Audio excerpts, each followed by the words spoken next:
Warning. You are now tuned in to 7 Mile Radio. 7 Mile Radio. Good afternoon, good afternoon, good afternoon, guys. Welcome back to the Makin Think podcast, where our host today is Miss Connie Johnson, and we are continuing with the Where's My Section 8. We will be discussing part 2 of Where's My Section 8, and if you guys noticed, there was a question I posed to Miss Johnson about what qualifies and disqualifies you from Section 8. So we're going to start there. So we'll, know what topic of where we're starting at, basically, what question she's going to answer. And again, guys, I made posts advising that the call-in line would be open because, of course, we want you guys to call in. So maybe a lot of things you may have to ask, you don't want to type. So we have the call line open for you for Where's My Section 8, Part 2. Miss Johnson, welcome back. Glad to be back. Glad to be back. Look, thank you for being with us. Continue when I watched the last show. Here I go. I saw where I said, well, she's gonna until she decides what she wants to do, y'all. And I need all of my prayer warriors to send that energy towards Connie, saying that she's decided she's just gonna be a part of the Make Everything podcast. You see, I'll throw that out there. Yeah, go ahead and get that on out there. Yes. Welcome back, Connie. Thank you, lady. Thank you so very much. And again, guys, let's just get into it. The last thing that I asked Connie, and she didn't quite get a chance to answer it, was qualification and disqualification of Section 8, Okay, let me first say to your listeners, if you missed last week, you missed a good show. Anywho. Talk about it. Before I say that, let me just lead into that particular question, Keisha. First off, you want to apply. Because a lot of people ask, how do I get Section 8? How do I get on Section 8? First thing you have to do is apply. Apply any and everywhere. Okay. So you don't necessarily have to apply in your city. You can apply to any open Section 8 waiting list that you qualify for. Okay. So let me just say that because there's a misconception that you can only apply in the city in which you live. Okay. And that's not true. You can apply, I was a person who thought that. So you can apply anywhere. Now, the question was, how do I qualify? We're looking at your household income and the number of people in your household. And HUD determines that number or that figure. And that figure changes per housing authority. Okay. So the income that you may be able to have here in Detroit may not be the income that you could have in Indiana or in Mississippi. It just depends on that housing authority and the income limits at that particular housing authority. So it may differ. And so I get that question when I'm on my TikTok page, how do I qualify? How much income is too much income? Well, I can't tell you that because it depends on the household size and your income, of course. Yeah.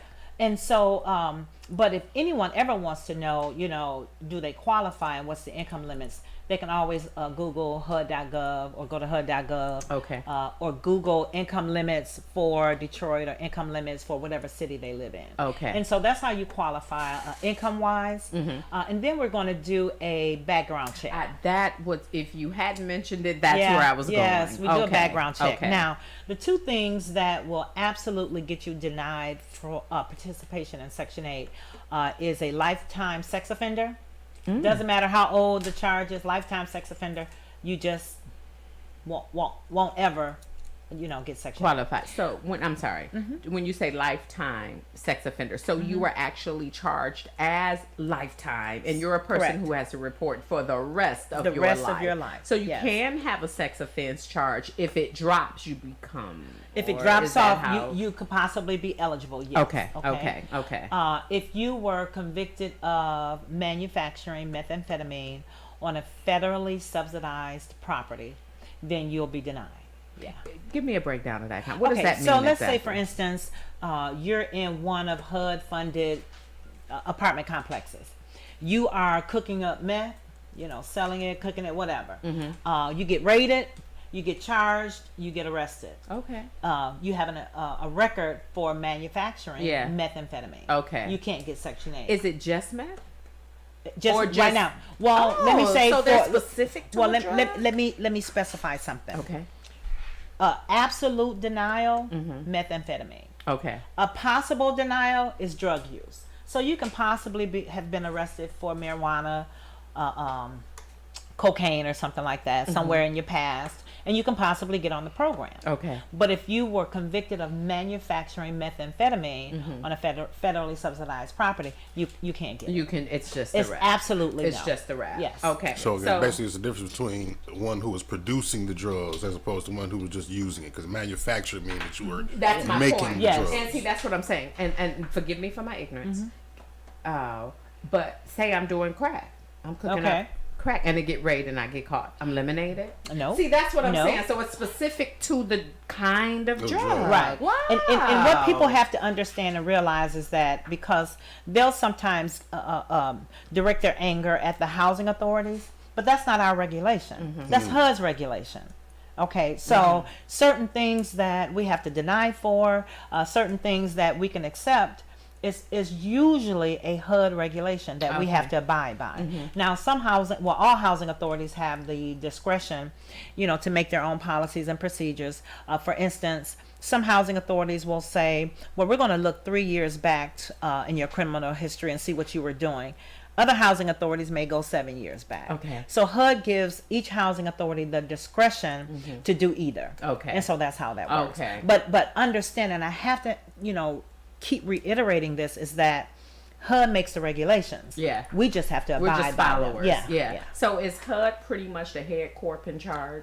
Yeah. They are. Okay. So Section 8 doesn't trump HUD. No, we get our money from HUD. We better do what how HUD tell us to do. Okay. Yeah. Okay. Yeah. Okay. So they are the head corp in charge. Absolutely. So pretty much any beef that you would pretty much have with Section 8, in aside from a couple of stipulations, laws, regulations. Correct. Pretty much your beef is with HUD. Absolutely. You And know. I've said this before because there were some arguments about, Section 8 is not providing enough subsidy. The rents are going up. I don't have enough subsidy on my voucher to receive, to rent this particular unit.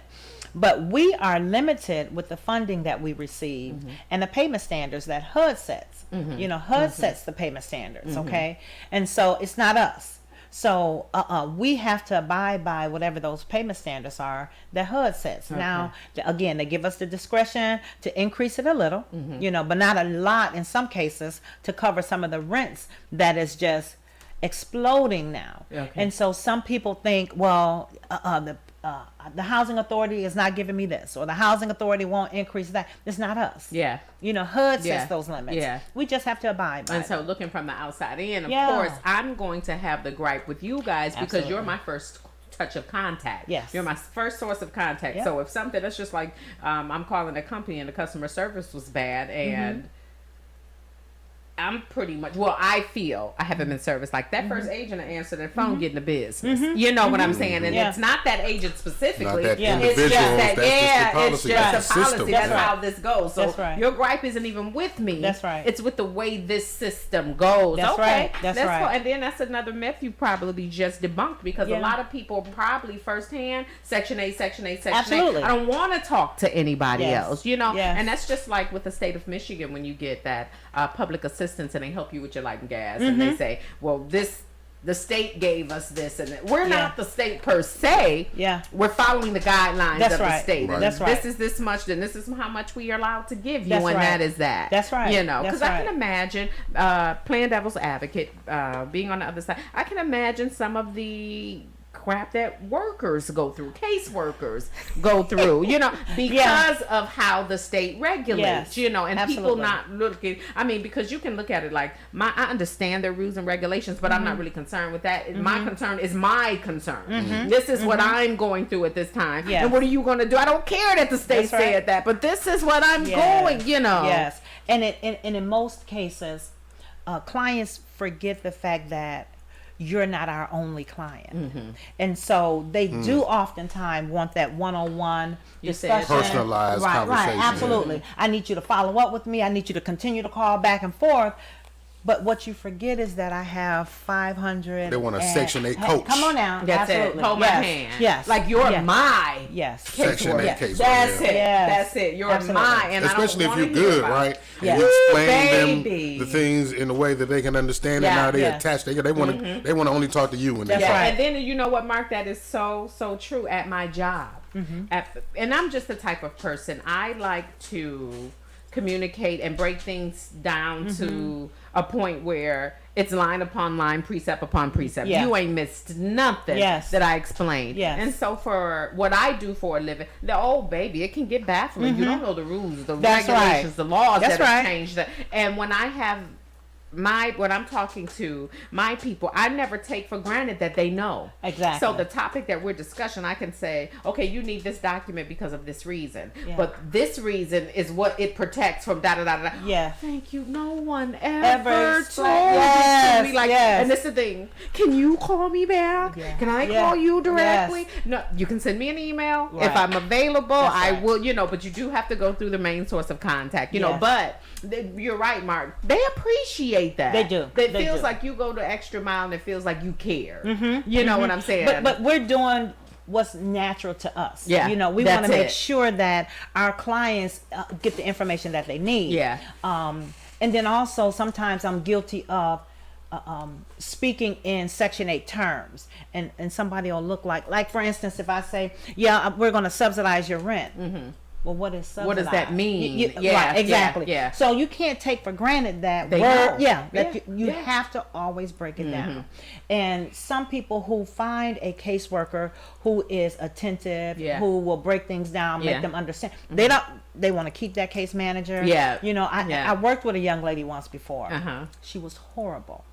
Oh, she was horrible. She talked to some of the clients like they were dirt under Oh. her shoes. Oh, yeah. Yeah. And I'm not just going to limit that to Section 8 because you have case managers or you have people working Period. with Anybody customer service. who's in a Oh. higher position. You know what I mean? Yeah, That just yeah, treats people. Well, yeah. not even a higher position. Some And people just treat someone the who is clients in a crazy. position where you oversee other people's lives. Yes, Yeah, yes. yeah, that part. Think they have Some kind of God power. Yeah, exactly. yeah. complex. Absolutely. Yeah. Especially if they don't have that at home. So if I have no I can- control at I'm home, gonna I'm bringing this to work, yeah, I'm and gonna you're going to do overemphasize exactly on- man. Yeah. Yeah, Absolutely. Yeah, and And then you know what? I'm sorry.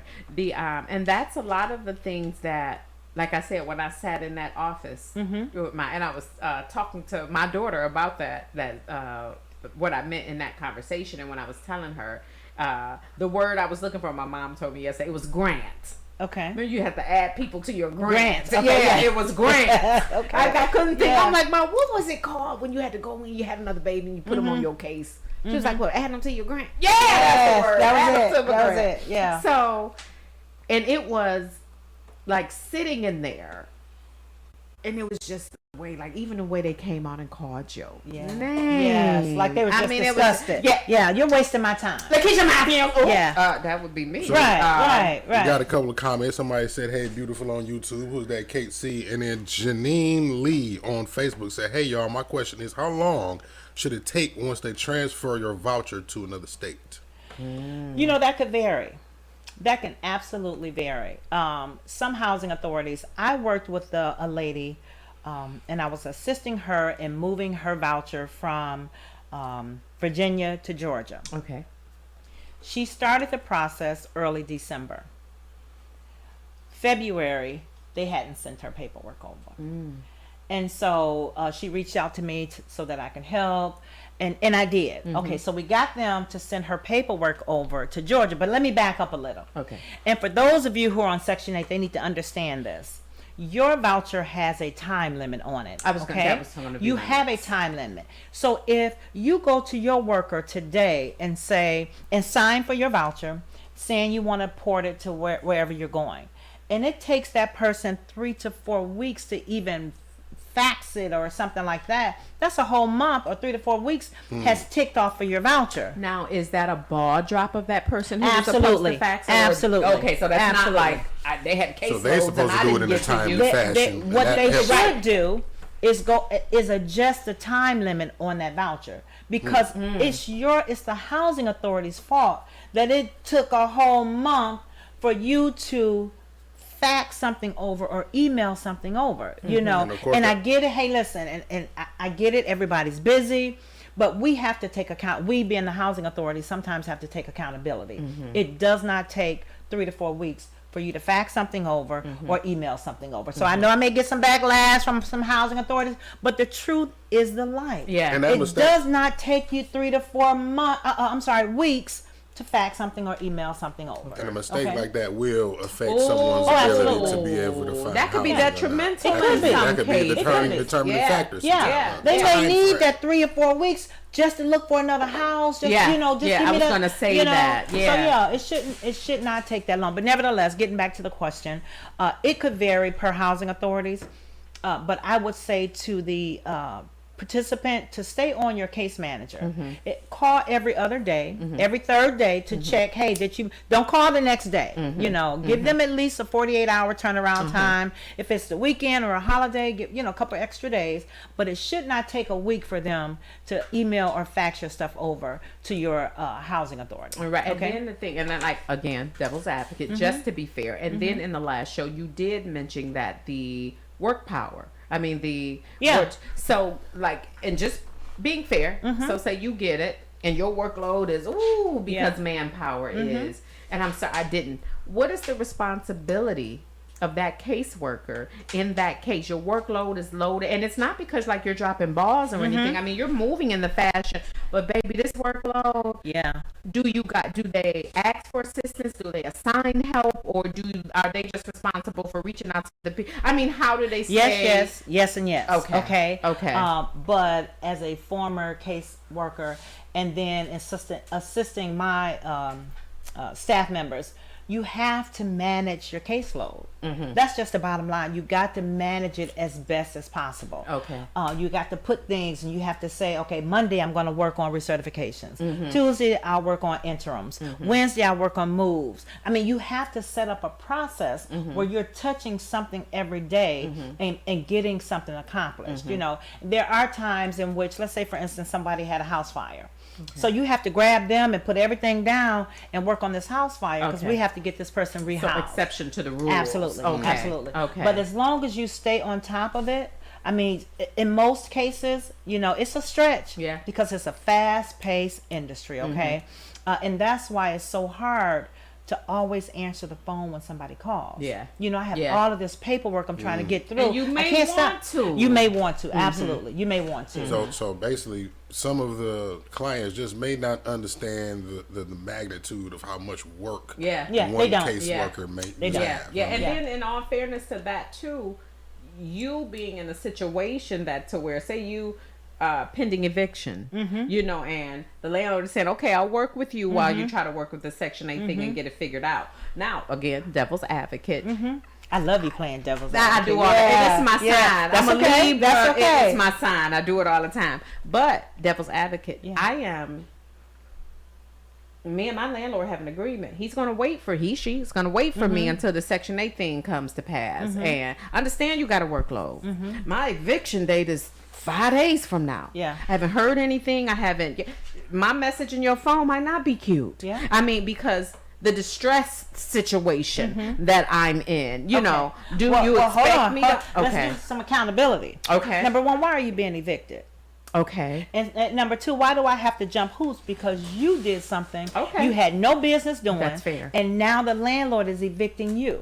So now you want me to put everything aside because you didn't pay your portion of the rent. Okay. Because you let Mookie and Ray Ray live with you. Okay. Because you got that pit bull in your basement and you know you're not supposed to Okay. have it. So Okay. now this landlord, after giving you all of these warnings, now they want to evict you. Yeah. So now you want me to stop doing what I'm doing because Okay. you want, Okay. you know, there's a saying, oh, come on, come on. What are you gonna Lack say of to that? preparation on your part Yeah. does not constitute an emergency on My mine. part, yeah, Okay. yeah. So you can't be, you know, out of compliance. Yeah.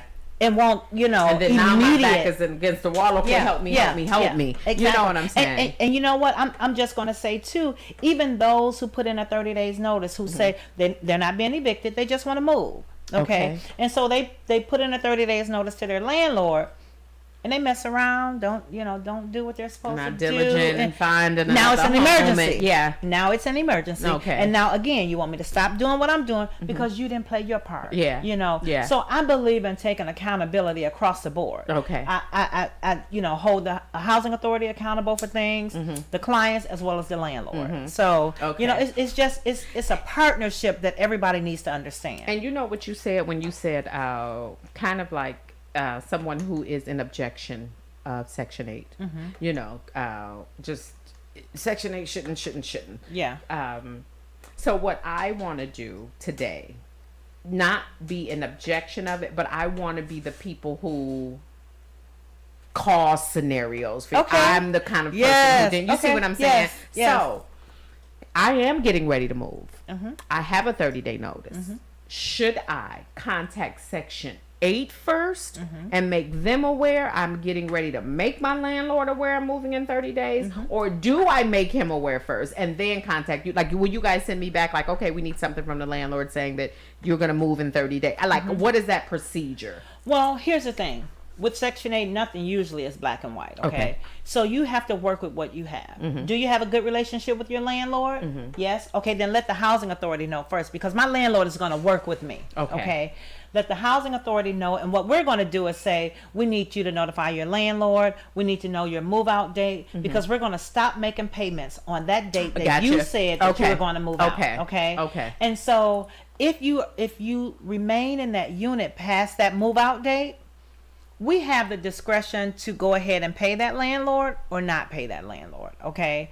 But my thing here, my stance, I like to hold the tenant accountable. If you said you were moving out in 30 days, you should have been out in 30 days. Okay. No, I know things happen. You should have planned right. Maybe you should have said, I'm going to move out in 60 days. Okay. So that gave you enough time to be out of your unit. Okay. But don't tell us you're moving out in 30 days and then at the end of the month, you're still there. Yeah. And now you're complaining. And y'all said we can cuss. Now you bitching Right. that we stopped the payment. Yeah.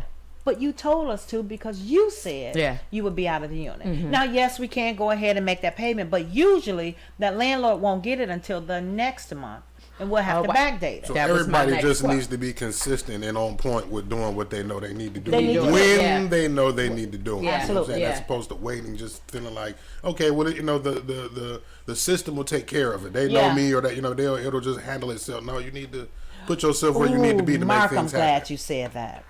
Because some tenants tend to think that we know their situation, and we don't. You just said that they know me, and they know, well, if this happened, Especially then that if happened. they've established what they feel like is a personal connection Yes. with their caseworker. Yeah. So now it's like, okay, I've talked to you about this before. Disregarding the 100 little other people that you talked to that same day. Yeah. And what they need to understand is that we can't do anything in the Section 8 office without your documentation. approval. Yeah. Without That was my point. So, Okay. I can be a regular in Walmart, okay? Coming in, I see one of my clients in there and they're working or what have you, and I'm in there when something happens and they fire her. Okay, so I'm aware that she's been fired. Okay. I can't go into the office and just remove that income from her paperwork, Yeah. From her case because Yeah, I knew right. she was fired. Yeah. She has to and come then in. I'm in trouble. Absolutely. Right. Because Absolutely. I'm possibly Yes. putting Section 8 into a situation Yes. Yeah. where I'm talking to my boss, and you have to explain to me why is it this that move you isn't why would you documented, why this do isn't that? approved. Yeah, Yeah. because we have auditors that will come in and look course. at the books. Yeah. And in some cases, HUD will come in and look at the books. So we have to make sure that whatever we report to HUD, we have the documentation in the file to Yeah. back that up. Yeah. And so when people ask, well, why I got to give you all of this information? And why I got to give you my bank statement? And y'all just want too much information. And why, my response to that is, to those people, you don't have to give us anything. Yeah. You don't you have just to. won't get what you You asked for. won't You just get won't it. get it. You will Yeah. not get it. You know. Because some tend to think we're being personal and we just want to be in your business. That's not the case. And then We attacking have you to- as an individual. Like Yeah. it's you. Yeah, because you this trying to is get what my they information. require I Right. need. It's Yeah. what's needed. Yeah. Yeah, we have to have it. Yeah. It's not a if, and, or but about. We have to have that Yeah. information. Yeah. Or we'll get in trouble. Yeah. And in my case, the buck stopped with me. Yeah. So they're looking at me like, why did you allow this to happen? Yeah. Then so, they're yeah. looking at you side eye. Do you know this person? Like, was this a Exactly. hookup? Exactly. Was it, you know what I'm Yeah, saying? Absolutely. And my staff, and I would say to my staff all the time, you know, as long as we have a leg to stand on, I'll back you. That's it. But if I don't have a leg to stand on, you're on your own. Yeah. You know, if you're stealing and doing, you are absolutely on Especially your own. if you Because I'm not going try to try to back get you. me to approve something that's going to compromise my job. Oh, yeah. No, that's what I'm saying. Yeah. Yeah, my integrity altogether. You think we because that cool because I gave you that much? Like, come on.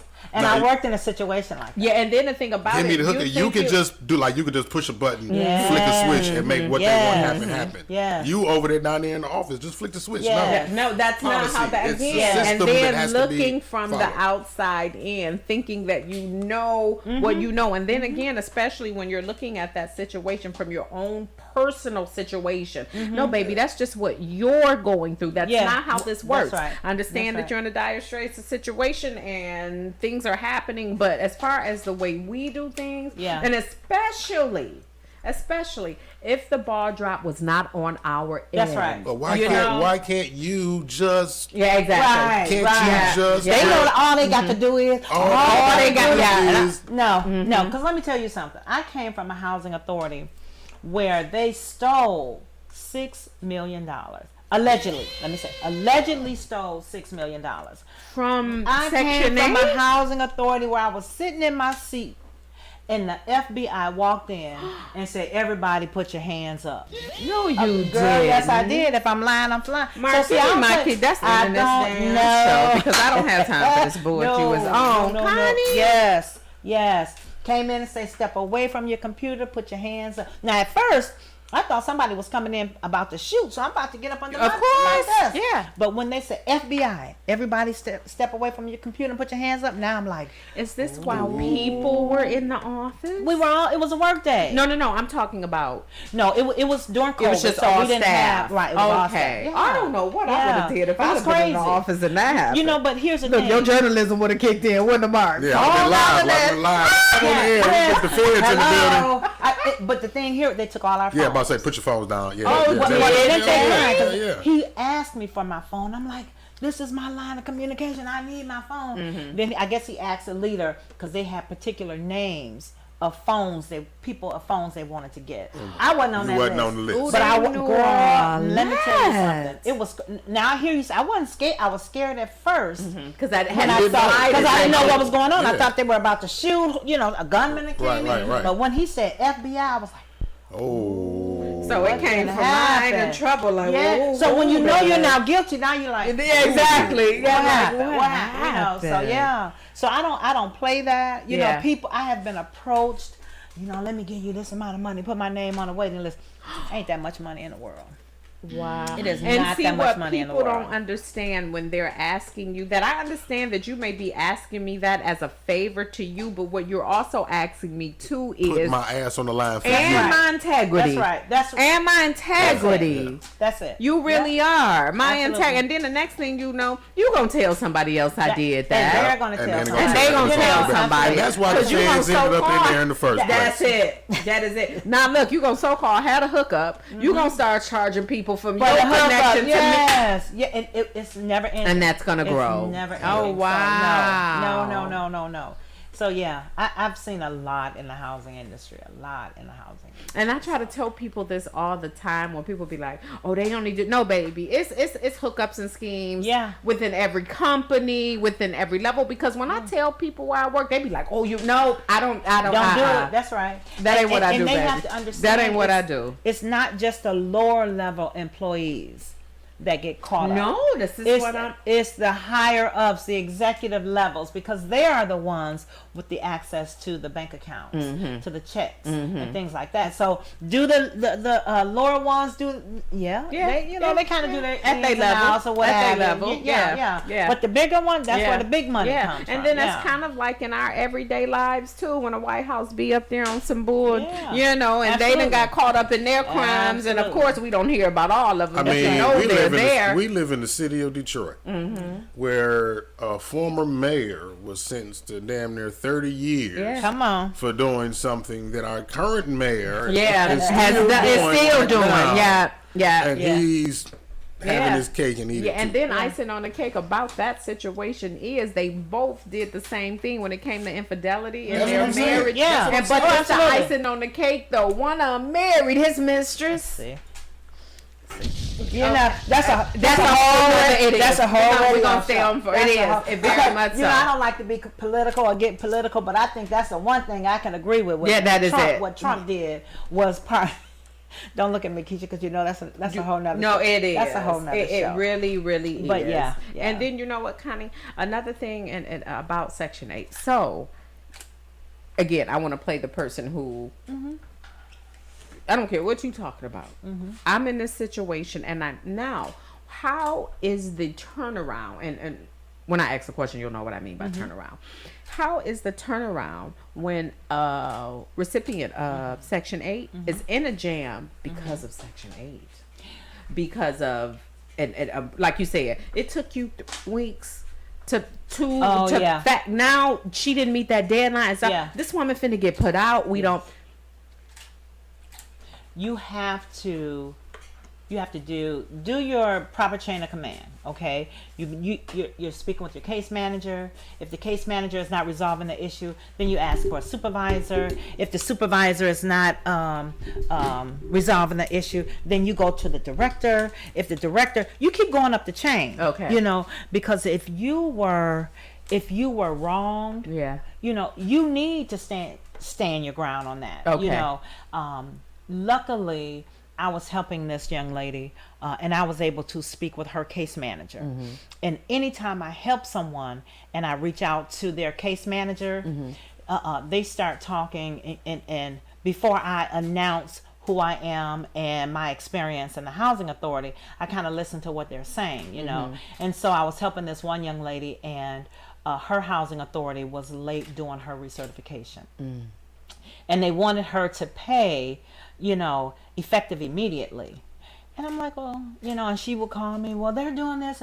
Let me see your paperwork. Because I always want to see the paperwork. I always want to see paper the court trail at all times. Yeah. I don't care if your paperwork is 4 or 5 years old. You always keep it, okay? And so when I was able to speak with her case manager, I said, hey, wait a minute. I said, doesn't the policy say that if the housing authority is, if they were late processing, then you owe that tenant at least a 30 days notice? How are y'all retroing her payments? And she started trying to double talk. I said, okay, well, let me say this. I told her who I was, years in the industry, and then there was the stutter. I said, well, you may want to check your administrative plan, because I've been on your website and I've read it, and this is it. So, you know, that's the only time I really step in cases like that, when I know you have case managers. And I say this a lot.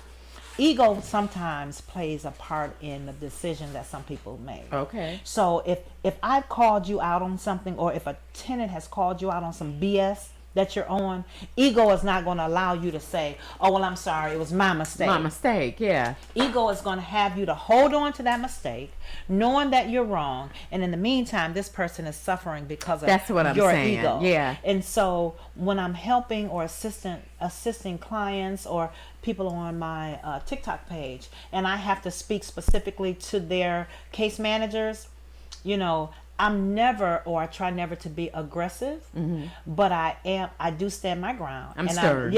I'm stern with stern, it, you know. yeah. And you can't tell me that this is not the policy. I Yeah. know the policy. Yeah. You know, I've been in Yeah. the industry long Yeah. enough to know the policy. Yeah. And so you may want to do X, Y, Z. And I do it in a manner where we're kind of laughing and joking at the end. Girl, But you know, you understand we to made get that it mistake. Why done. don't we go back and, you know. Yeah, exactly. And then if I come to it from that perspective, then we can get something They receive done. it better. Absolutely. Yeah, that is absolutely. it. That is it. But if I come like this, pointing, well, you did this, and you should, you know, then it's, you know, I'm gonna have a wall there, and Yeah. they're not gonna want to, you know, and That's then I'm gonna have it. to do more work with their supervisor Yeah. instead of going to it, you know. And you know what? I kind of put that into the way that I used to manage my stores. You know, I spent almost 20 years retail management.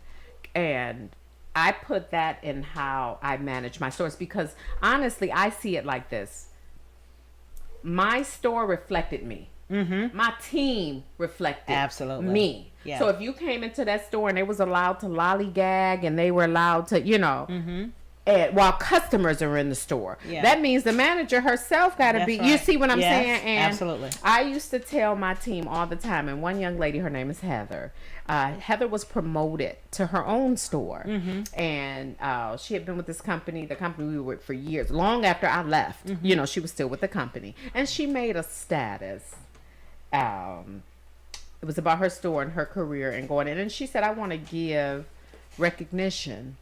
She tagged me, you know. Of course, it popped like, "Oh, I've been tagged," you know. So I read it, and what I would explain to my team is, I want to be your coworker with authority. Okay. I don't want to be your like that. manager. Yeah. If I have to be your manager, Yeah. you're doing something wrong. Yeah. If I have to coach and develop Yes. you at I'm doing Yes. something wrong. So I would Yes. prefer that I be your coworker with authority, meaning we work together. That's I right. just have the ability to tell you to do some things Yeah. sometimes. Oh, that's it. yeah. But I'm just your coworker who has authority. Yeah. You see what I'm 'Cause saying? if I have to Versus I micromanage- explain it to my Yeah. team. It's like, you know, you don't think of it as you working for me. Yeah. We're working with each other. We're working yeah, with me. yeah, and we just recognize who's in charge. That's right. I'm- That's it. I just may have to show you how to do, just like you said, a little bit more authority. I'm just Yeah. have to show you how to operate in your position. Yeah. I wouldn't even necessarily call it a manager. But Yeah, it's just that's like what we're- I'm saying. We're co-workers. That- you know what I that's mean? it. It's not- That's what I'm saying. You don't work for me on this platform. Yeah. Like, Yeah. we're working together. This Yeah. is all ours. Yeah. But if I have to micromanage you, I don't need you. That's Yeah. my point. You see I what don't I'm need saying? I you. don't Right. want to Okay. do that. Yeah. And in that status, she said, I take that motto with me and I use it to my team because the woman who I heard this from, Yeah. it is exactly how she managed that store. We had a ball. Yeah. You see what I'm saying? Yes. And again, how I delegated to my team, how I spoke to my team. And then, you know, another thing that made it easy, I will never forget this. And her name was Kelly, my first McDonald's job. I had to be about 16, 17. Her name, she was so rude to me. Oh, For some yeah. reason, this lady did not care for me. I used to look at the schedule and see the man. Oh Yeah. my goodness! And she was black, a slim. I will never forget this lady. The McDonald's on Jefferson, not too far from the old Job Corps building. There's a McDonald's right there, still there. I was there yesterday. How about that? With a young lady named Lana. The Yeah. one I said. Yeah, yeah. So, experiencing that, you know, actually pulling up, getting off the bus to go to work, like, Yeah. oh Yeah. my God, she is in here. And you ready, Lakeisha? You ready? And I promise you, I heard the statement all the time down here, but that if you got time to lean, you got time to clean. Remember, oh baby, I got that from McDonald's. Yeah, She what are you doing? Yeah. Waiting for a customer walk? I don't know. You know, and I Yeah. know you don't like me, so I don't know how to talk to you. Like, do I Right. say nothing? Or do I Yeah. say waiting for a customer? Or what do I if you don't have any, if there's nothing in the lobby, then the lobby should be being cleaned. Okay. Let me go. But it was your delivery. Your You tone. could, Yeah. and it, I would have now if being in that position years later, basing it on that experience, my thing would have been for the young lady who's standing at this counter. Yeah. Look, baby, while we ain't got no customers, grab that bottle and that rag and hit come those on. tables really quickly for me. You know what I'm saying? Yes, Versus, yes. what are you doing? Yeah. You got time to lean. You got time to clean. Yeah. There's nobody in the lobby. Then you should be wiping. Sorry. Yeah. Okay. Yeah. You know what I'm saying? And see, in the housing industry, it is my opinion that because it's so stressful and so fast paced, you cannot put extra, stress on your staff. If I go past a staff member's office and they're just leaning back, I ain't fussing. You might need that for that moment. Absolutely. Sometimes you can get those calls where those people are screaming and hollering and cussing. Well, I won't say cussing because they knew, you have my, my concurrence to just say, hey, listen, when you calm down, Yeah, call me back. Call me Yeah, back. call back. But sometimes you have to de-stress because you can get, if you get those type of calls all day, Yeah. it can Just play dealing on with you. people is draining your energy. Yeah. Yeah. And then the thing about it, just imagine having to call one of those people back before your Yes. shift in. Girl, yes. Oh, I gotta call Yes. her back. And we you know. we receive calls, my baby was killed, or Oh, y'all just don't know. You had to be a person with a certain level of patience. You do. You do. You do. To Yes, work in any you kind do. of call center type of a situation, Ooh, talk dealing about with people it. and their Managing personal people. situations. Yeah, Yes. yeah. And then at the same thing, you don't want to remove yourself from the human element that Exactly. you are. Yeah. You know. Exactly. So that's draining. Yeah, Yes. yeah. You have to stay yeah. in that pocket of being, not to say character, as if that's not who a person really is, Yeah. but just to stay This in that role that I'm pros- hired to be professional in. hat. Yeah. Let me tell you my secret. I can talk to an irate person all day and try to stay as calm as possible. But when I feel myself going there, I place that person on hold, and I've broken a couple of phones because I'll take my phone and bang it on the, get my anger It's out. de-stress. You got to decompress. And then I'll come yeah. back. I'm sorry to keep you holding. How can I help you?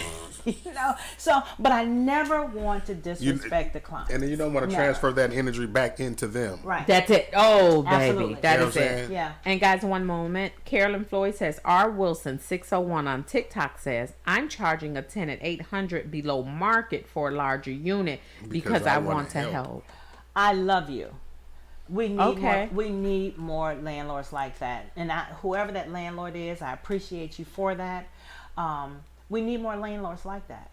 So are you saying that you need more landlords to take?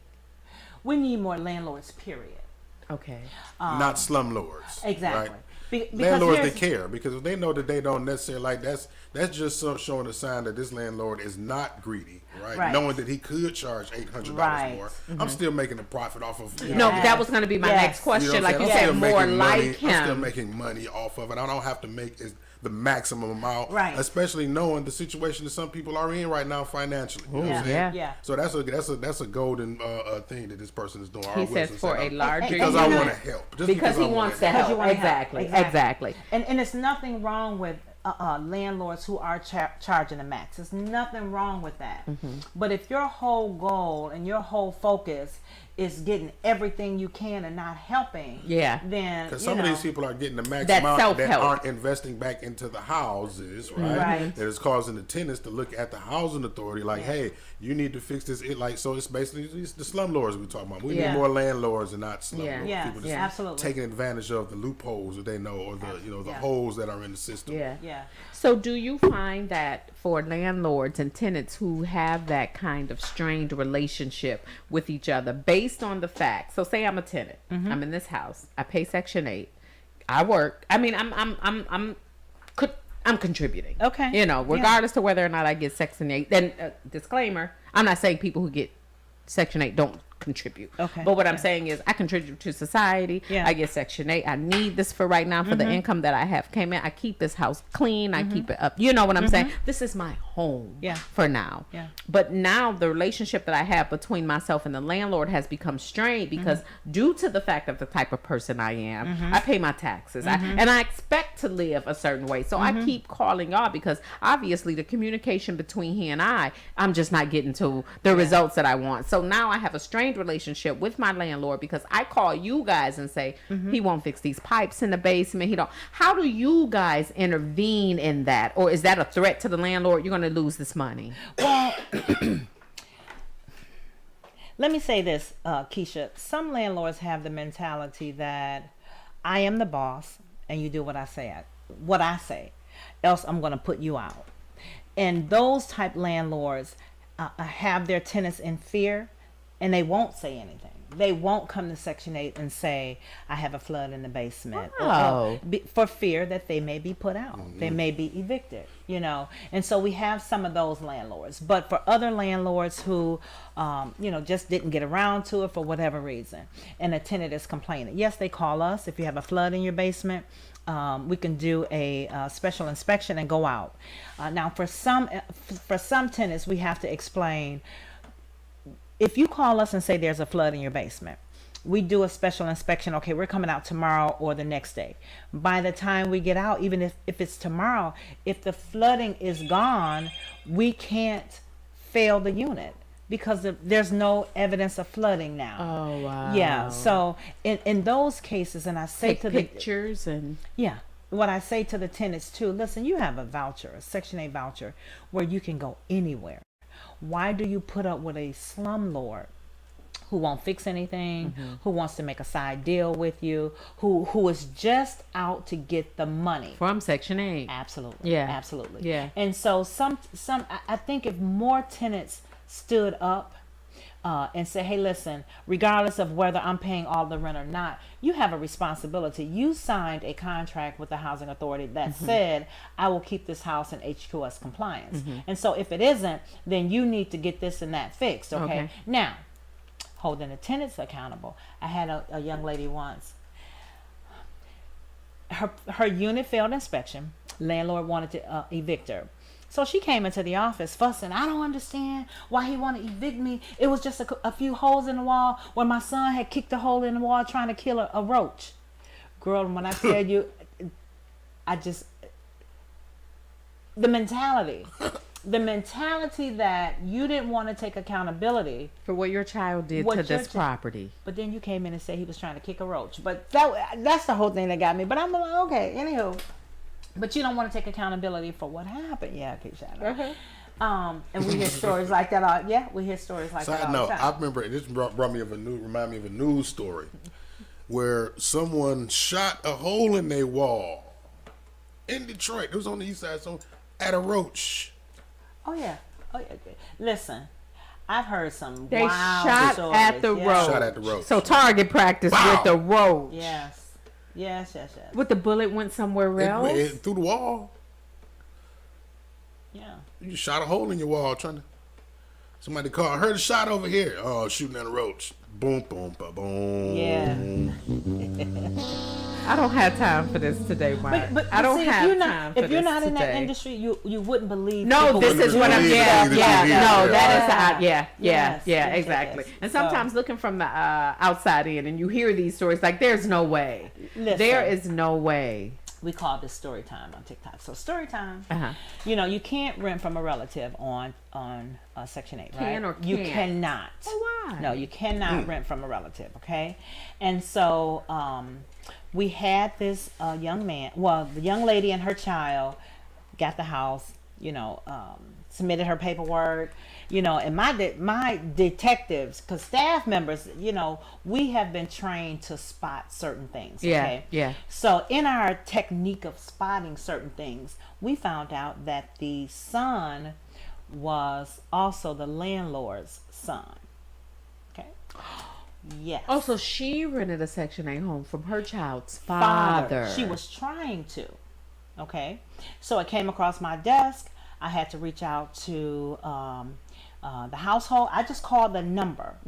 The wife answered the phone. Yeah. The wife answered the phone. Okay. And so that we're with you. The baby mama attempted to rent a Section 8 home from her son's father, who was a Section 8 landlord. Correct. When you called the number, his wife, who isn't the baby mama, answered the phone. Correct. Was she so in TikTok terms, you were trying to rent a unit to your sneaky link. Okay, so that's what they call them on TikTok. Right. So anywho, so I had to reach out. I didn't know I was calling the wife. I was calling the number that was on file to say, hey, listen, this unit is not eligible because you cannot rent from a relative. And the young lady was like, well, we're not related, you know. And I had to tell her, you know, that's your husband's son. I felt wait. She didn't know he had a baby. Wait a minute. You better get out of here. You're not finna say that the wife didn't know that the husband had a son by the baby mom. How old was the baby? Do you remember? Oh, it was a baby. Couldn't have been no more. Oh, a baby. A baby. Yes. A baby. Yes. He did not. What do they call it? And you came and you named. She named him a junior. And it wasn't like a John Doe type name, you know, David Smith type. It was a name that's your name. That's your name. And if you said it, not too many people have these names. So it's a junior and so I felt horrible, but I had to do my job. And then the thing about that too is, and Carolyn, we're going to answer that 1 second. Princess C. Okay. On TikTok. Princess like NYC. NYC. Princessa. Oh yeah, Princessa NYC. On TikTok says Section 8 voucher is a little higher for people with disabilities. No. Our payment standards are the same across the board, regardless of your situation. Our payment standards are the same across the board, whether you have a 1-bedroom, 2-bedroom, 3-bedroom. So I'm not exactly sure what they are referencing, but yes, our payment standards are the same across the board. Can Carolyn respond to the TikTokers? They can hear me. Can they can hear me. Yeah. Princess NEC, when you say that the Section 8 voucher is a little higher for people with disabilities, are you saying that that is something that you've experienced? And if so, what are you comparing that to? You know, what are you comparing that to? I wonder if can Catherine answer. is just getting these comments from TikTok. I don't know if the people on TikTok are actually watching live right now. I don't know where she's getting those comments from. Maybe she's pulling them from other conversations. She monitoring her TikTok. Yeah, she's monitoring and me. telling us what the people saying on the because they're not. I put the link out there. That's why I was asking. Okay. And so they're okay. And so we're gonna role play this out. Okay. Because what you just told me, I'm pretty sure other people are wondering. Okay. So you find out that my house is my cousin's. We're gonna, and this disqualifies. So of course, Miss Johnson, you guys denied me because the house that I'm renting is my cousin's. Like, what is the difference? Like, her house is Section 8. I'm a Section 8 recipient. What difference does it make that she's my cousin? Well, let me give you an example. I'm renting a house for my mom. Okay, Section 8 is paying my mom $800 on my behalf. Okay, my mom is giving me all of that $800. Oh, so you guys stipulate that basically on what the possibility could be. Well, we don't see it per se in our guidelines. Yeah, but that's why. One of the reasons why. Oh, wow. Yeah, you can't rent from a relative. And you know it's usually like that. Ask for a little bit more and then give me a cut. Oh, okay. I see what you're saying. Okay, so what you guys are doing is eliminating the possibility of what could be. What would stop someone from doing that even if they're not a relative? Nothing. I'm sure. I'm 100% positive. I think you and I are thinking the same. Yeah, there are people on the program who are related. Yeah. Or that just know each other, right? Well, you can know each other and still get Section 8. Like, if we're friends and you have a unit and I'm on the program, I can rent from you. So it's still a possibility that we can still set up that kind of arrangement because we're friends. Oh, absolutely. Yeah, so and I can assure you that that's going on as well. Most definitely. Oh, of course, definitely so. So there are. You probably got landlords who asking people who Section 8. You know what? There are instances where people, allow somebody else to purchase a property for them, right? Then they move into the unit and get the Section 8 and they get the money. Oh, it's fraud. Oh, yeah. And wait. Yeah. Just for people who watching, just a minute. Okay, so you saying I can purchase a property. No, I can have you purchase the property. Correct. For me, though. We both know this is for me. Yes. I'm really low-key the landlord. Yes. But something in my background I can get approved. So you go ahead, put it in your name. We both know what the real is. I'm living here too. Of course I'm gonna get your cut. But I'm paying myself through Section 8. Fraud is it's all over. Wow. And like you said, at every level there are, of course it's going to be some shape, fashion, form of fraud. Yes. Wow. But what I say to people though is fraud does not last forever. Okay. Then they'll ask, well, how do y'all find out? I said, because your brother, your sister, your mother, your father, your boyfriend, your girlfriend, they're going to get mad at you at some point in time, and they're going to call down and tell on you. I mean, they tell all. That's how. And like you said, sometimes it's just the fate of things. Yeah. You guys didn't expect us to do. Oh, Carolyn said it's too many questions. She can't keep up. Tell her that's okay. It's okay. Just put in what you can, Carolyn. Put in what you can. Tell her to. Well, that's why those people need to just go to YouTube. That's what I'm saying. Tell them because they can. Because we're not watching the TikTok. And also, we have the call-in line number up too, guys. If they want, just call in, and you can advise them to call in to Carolyn. Right. We won't hold the lines really long because, of course, a lot of people would want to call in with these kind of questions. So, but advise them to call in, Carolyn. What is it? 313-723-0481. We're going to put it up. Yep. And they Mark, can call in. What's the YouTube channel again? 7 Mile Radio. You can go to follow 7 Mile Radio on YouTube or follow Mark DeAndre live on Facebook. Yes. Yeah. So if you're on TikTok, We're here for go you to guys. 7 Mile Radio. There's several avenues that we have that we can actually see with the questions that you're asking and get them answered. And also, if you guys just want to call in, that's why I made posted in the status too. The call in line would be open because I kind of figured. Yeah. But that's a great thing to have Carolyn to do too. I like that. That She's was a great idea. So How about that? yeah, Okay. yeah, Okay. so she Good. does Good. that. Good. So, shout out to my moderators. And so I'm just trying to think of every possible scenario that I would think that people would, you know what I'm saying? It's a ton of fraud. We have people who will get a Section 8 voucher and move to another state and have a relative or sublease the unit to someone else Under Section 8. Yes, I had a situation like that, and I don't like to use our secrets, but when we found out that she wasn't living in the state that she was receiving the Section 8, she swore, yes, I'm living here, and I told her she just to provide me one sheet of paper. I can't tell you what that paper is because then that'll give Yeah. She couldn't provide me Of that. course not. Yeah. So we have a ton of cases. Yeah, where and people then are the thing frauding. about it, like you said, in my field too, you get a lot, especially when people who are trying to get lower rates because of their address and Yes. because of or you look at an account and it's 2 drivers and 10 cars. Yeah. Yeah.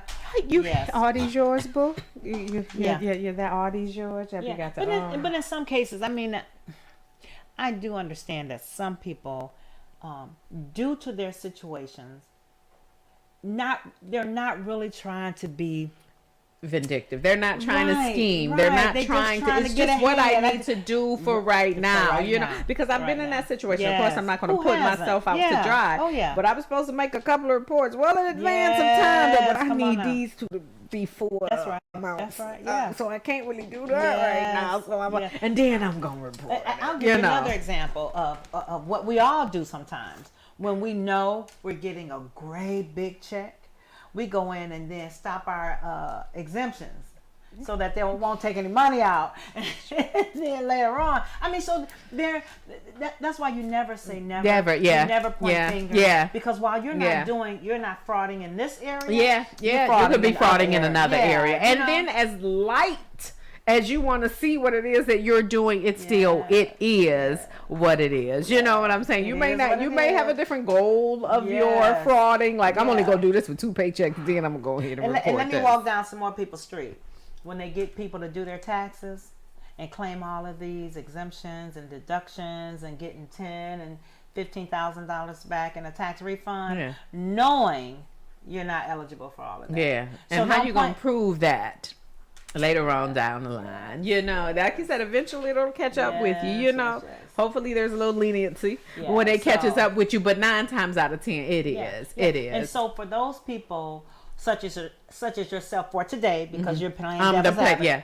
you know, that you can't point fingers, you know, because you always like to look at what the people on Section 8 are doing and how they're frauding the government and how they're doing. But what about your taxes? And Yeah. what about things Yeah. that you are Yeah. doing, Yeah. Yeah. you know, to defraud the government Yeah. and whatnot? And then I always like to let people know people on Section 8 pay taxes, okay? Yeah. Because they do work. So stop saying that they're lazy and they're not don't working play- yeah. and, you know, Yeah. they're just eating up my taxes and my Yeah. taxes paid for you to sit. Well, their taxes paid And for had it I too. been thinking, I'd have had that young lady called in, and it wasn't so much like when I said, "Do you?" It was her kind of. Her demeanor, like, ew, Yeah, oh. like that's a roach. I'm Yeah. not Yes. gonna put Yes. these people in here and they destroy my home. I done heard Yes. about them Section 8ers. I mean, you know what I'm Yeah, saying? And absolutely. you know, and for me, and like I said last show, let somebody say, you can get some. Yeah, Girl, bye. listen. You would never know I'm Section 8, but at the same time, And there's you a would lot know of I'm people. Section 8. There are a lot of people True.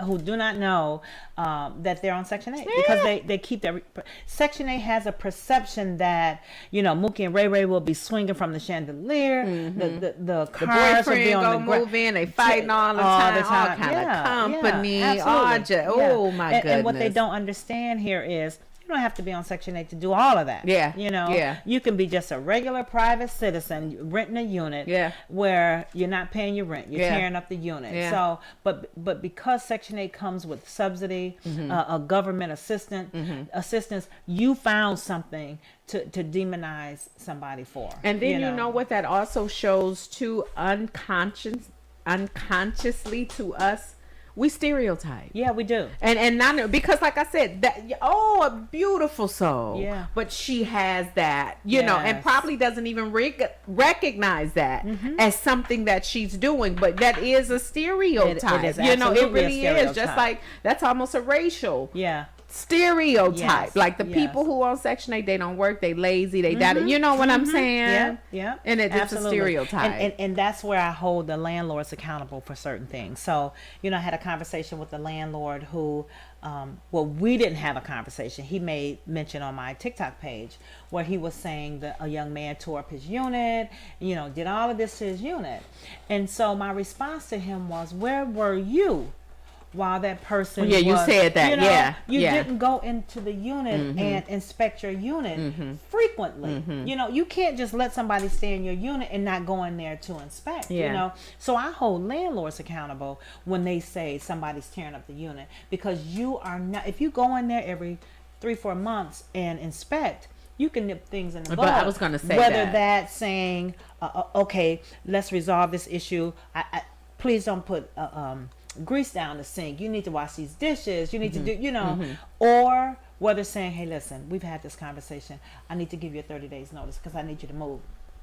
I would rather do that than let somebody tear my unit. That's it. Yeah, That's it. yeah. And then another thing too, I would see it as like landlords who allow their property to just be flat out destroyed. I can actually see those kind of landlords being a kind of landlord. You done walked around, ran around here and bought up all these $1,000 homes, picked them up. I mean, fixed them up just enough to pass inspection, and not really. I gotta don't push back care. on that. I gotta because it's not always those landlords. It's some landlords who just don't know. So if you got a new landlord to the program, and that landlord doesn't understand that I need to go in every few months and check my unit, you only basically need to do it at the first year, because then that gives you a sense of how that What person your tenant, is. what kind of tenant you have. So you can go in there, like one of my tenants, he's a young man, went in and inspected his unit, and I don't never have to go back in his unit, because that's the way he keeps his That's unit. how he lives. And I'm comfortable that he's, you know, he's not tearing my unit up. So I don't ever have to go back into his unit. But if I have a tenant, like I have one tenant who, she's not real bad, but I need to go in there every so. I don't need to go every month, or I just need to go every in there so often. and check, just to make sure I'm keeping Give her enough time to possibly mess something up or be about to. Yes, you know what I'm saying? So you know, and it's not, like I said, it's not all it's not just those type of landlords. It's certain landlords who don't know. Okay. Certain landlords, and what they need to understand is, and Mark, we talked about this last week, is that the Section 8 department does not screen tenants for suitability. That's on you as a landlord. So you have to take that tenant through some questioning to see if, okay, I think this is who I want, or nah. And I tell my followers, you have to set a first impression. So if you pull up to the unit and you got a carload of people and y'all smoking weed. Now listen, I don't have anything against smoking weed, but a first impression is a lasting impression. It is. So you pull up to a prospective unit, you got the music blasting, you're smoking the weed, y'all hanging all out the cars. That landlord is looking like, this is what they're going to probably do more often than not. I don't think I want that tenant as, you know. Yeah. But by the same token, you can be a young lady, young man, professionally dressed, walking up. Still gotta watch them because they putting on the first impression. I was going to say that's like going to a job interview. Yes, You done got hired, did everything you needed to get in. You done got this job, and who the hell are you? That's right. This is not the person I interviewed. You done threw that suit on. Put that facade on just to get past the gate. Yeah. Y'all heard me say 20 plus years in retail management, baby. They know how to facade some stuff. Like, hold on, wait. I need to you got a twin? Yeah. Because this is not the person who that I interviewed. That's right. And you know right. what, Connie, for Flip Script, for the landlords, just in case some landlords are watching and, they have questions. How do you become a landlord of a Section 8 home? You just list your property. And so Period. That's all you do. You just That's list your just it. property. So 9 times out of 10, if I own a home and I want to qualify my home as a Section 8 home, 9 times out of 10, I'm gonna be approved for it. Okay. Okay. Yeah, you just Are there on- ever any reject? Comment on YouTube, because I know y'all probably not watching the YouTube. T says, Laveda on TikTok asks, what does it mean when you are told that your name has been pulled through a lot, assuming a lottery? a lottery. Okay, so when certain housing authorities, such as mine, when we opened up our housing authority, we said, okay, we have 2,000 slots, but we're going to keep the list open for 3 days. So we may get 5,000 people to apply. Okay, and so what we have to do is go and put a number randomly on all of those 5,000 people. Because I've heard about a number. Yeah, we have to put a number on all those 5,000 people. And the first 2,000 people won the lottery because they were able to they were the 2,000 that we needed to put on our waiting list. Does that make sense? So wait a minute. That lottery that you're pulled isn't for approval for a home. Your number was pulled to go On on the waiting list. Yes. To To go on the waiting list. That's all I Yeah. wanted to do. They understand that. Yes. You know, get like the person who asked that question. Yeah. Oh, so Yes. you're not being pulled because I've heard about a number. Like if they pull your number, Yeah. you know, That means you just go on the list, and now you could possibly be selected Correct. for a house. And some people, like in this scenario where it was 5,000 people, we can only select 2,000. Now we have to send 3,000 notices out to say that you were not selected in the lottery. Please reapply when the list is open. Okay, so this is another thing too, asking about that. I wasn't selected for the lottery, but so if I'm not selected for the lottery, that means that the entry that I put in, I actually have to start all over. All I over just don't again. maintain there. Correct. And oh Correct. Yes. wow! And why is that? Because we only have enough slots for so many people. Right. So, but we leave it open so that everybody can have an equal opportunity for applying. Oh, Okay. so what we're speaking in reference to is actually that lottery. The That was for the lottery. That's for the lottery, yes, okay. yes. And so the 5,000 that we have open, when we got that 2,000, that whole 5,000 was for the point of that lottery. Correct. Not for the point that you were just waiting for. Oh, got you. Oh, so okay. Correct. Okay, I got it. Yes. I got it. So we okay. leave it open for so long so that everybody had the opportunity to Okay. apply. And we can get thousands and thousands where we only need 2,000, 3,000 people on our waiting list. Okay. Okay, because we don't like to have, some housing authorities don't like to have long waiting lists, Okay. such as mine. When I opened mine, I only took like 2,500 names. And so that allowed me, the people who were on my waiting list, maybe 2 years waiting time, if that. And then by that time, I was ready to open the list again. And so that's how I like to manage my list, so that people are not waiting for years upon years upon years. Okay. Which is a case, for some larger housing authorities. I got you. And yeah. so in reference to states, and I meant to ask you the last, when you said, so I live in Michigan, applied in Indiana. Indiana approved me. So because I'm in Michigan, are you guys aware I applied from Michigan? No, we're not. Oh, so No, that, okay. we're not Okay, aware. so you're not, so that's why you have to have lived in that state.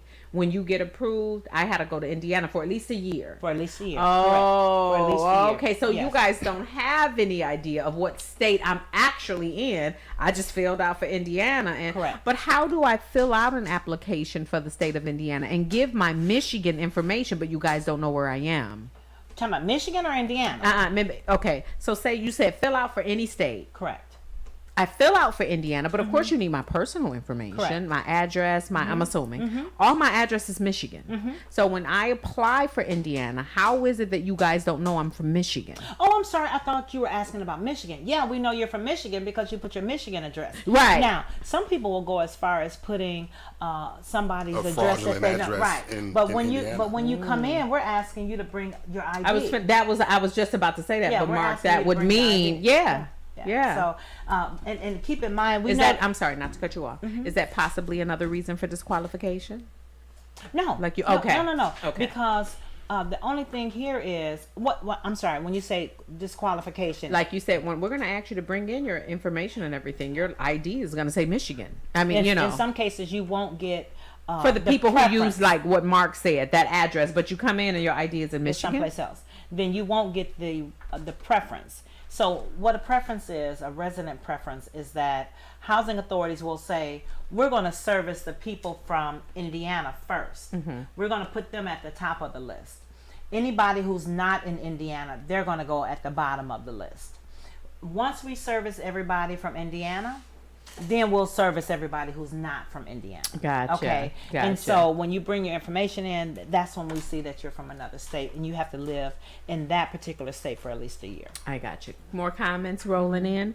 Thank you so much, Debbie, for the 50 stars. Thank you. What's that name? She just supporting the broadcast. Okay. The Chantel Mosley says, how often do they open the list? Not very. Not very, especially if it's a larger housing authority. Keep in mind, one of the reasons, because they'll say, well, why don't they open? Because we don't have funding. We have enough funding to cover, let's say for instance, one housing authority has 17,000 vouchers. HUD will send them enough money to service that many vouchers. Up to that many vouchers. Okay. Yes. Okay. And so if once we get to the max of using up all of our monies, then we can't service anybody. And then another thing too, I'm sure people are asking. So if she says, how often do you apply? How often do you open the list? And you said not. From you being in Section 8 for so many years, from your experience, how often does it, like, if exactly how, just from your experience, if you can say about every 5 years, I'm saying based on. And see, that's a hard question to answer. Okay. Because the larger housing authorities that has 10, 15,000 vouchers, 20,000 vouchers, Chicago has 50,000 vouchers. They don't open that often because once they open, they get 25, 30,000 people on their waiting list. And so in order to pull somebody from the waiting list, somebody who's already on the program either has to be terminated or moved. Okay. Move where the housing authority is absorbing them. And so you don't have a very high attrition rate, especially during COVID. When COVID hit, they did a moratorium, try not to terminate anybody from the program. Oh wow. And so that's how we're able to pull people from the waiting list when we terminate people, when individuals move to other housing authorities, and when individuals start working.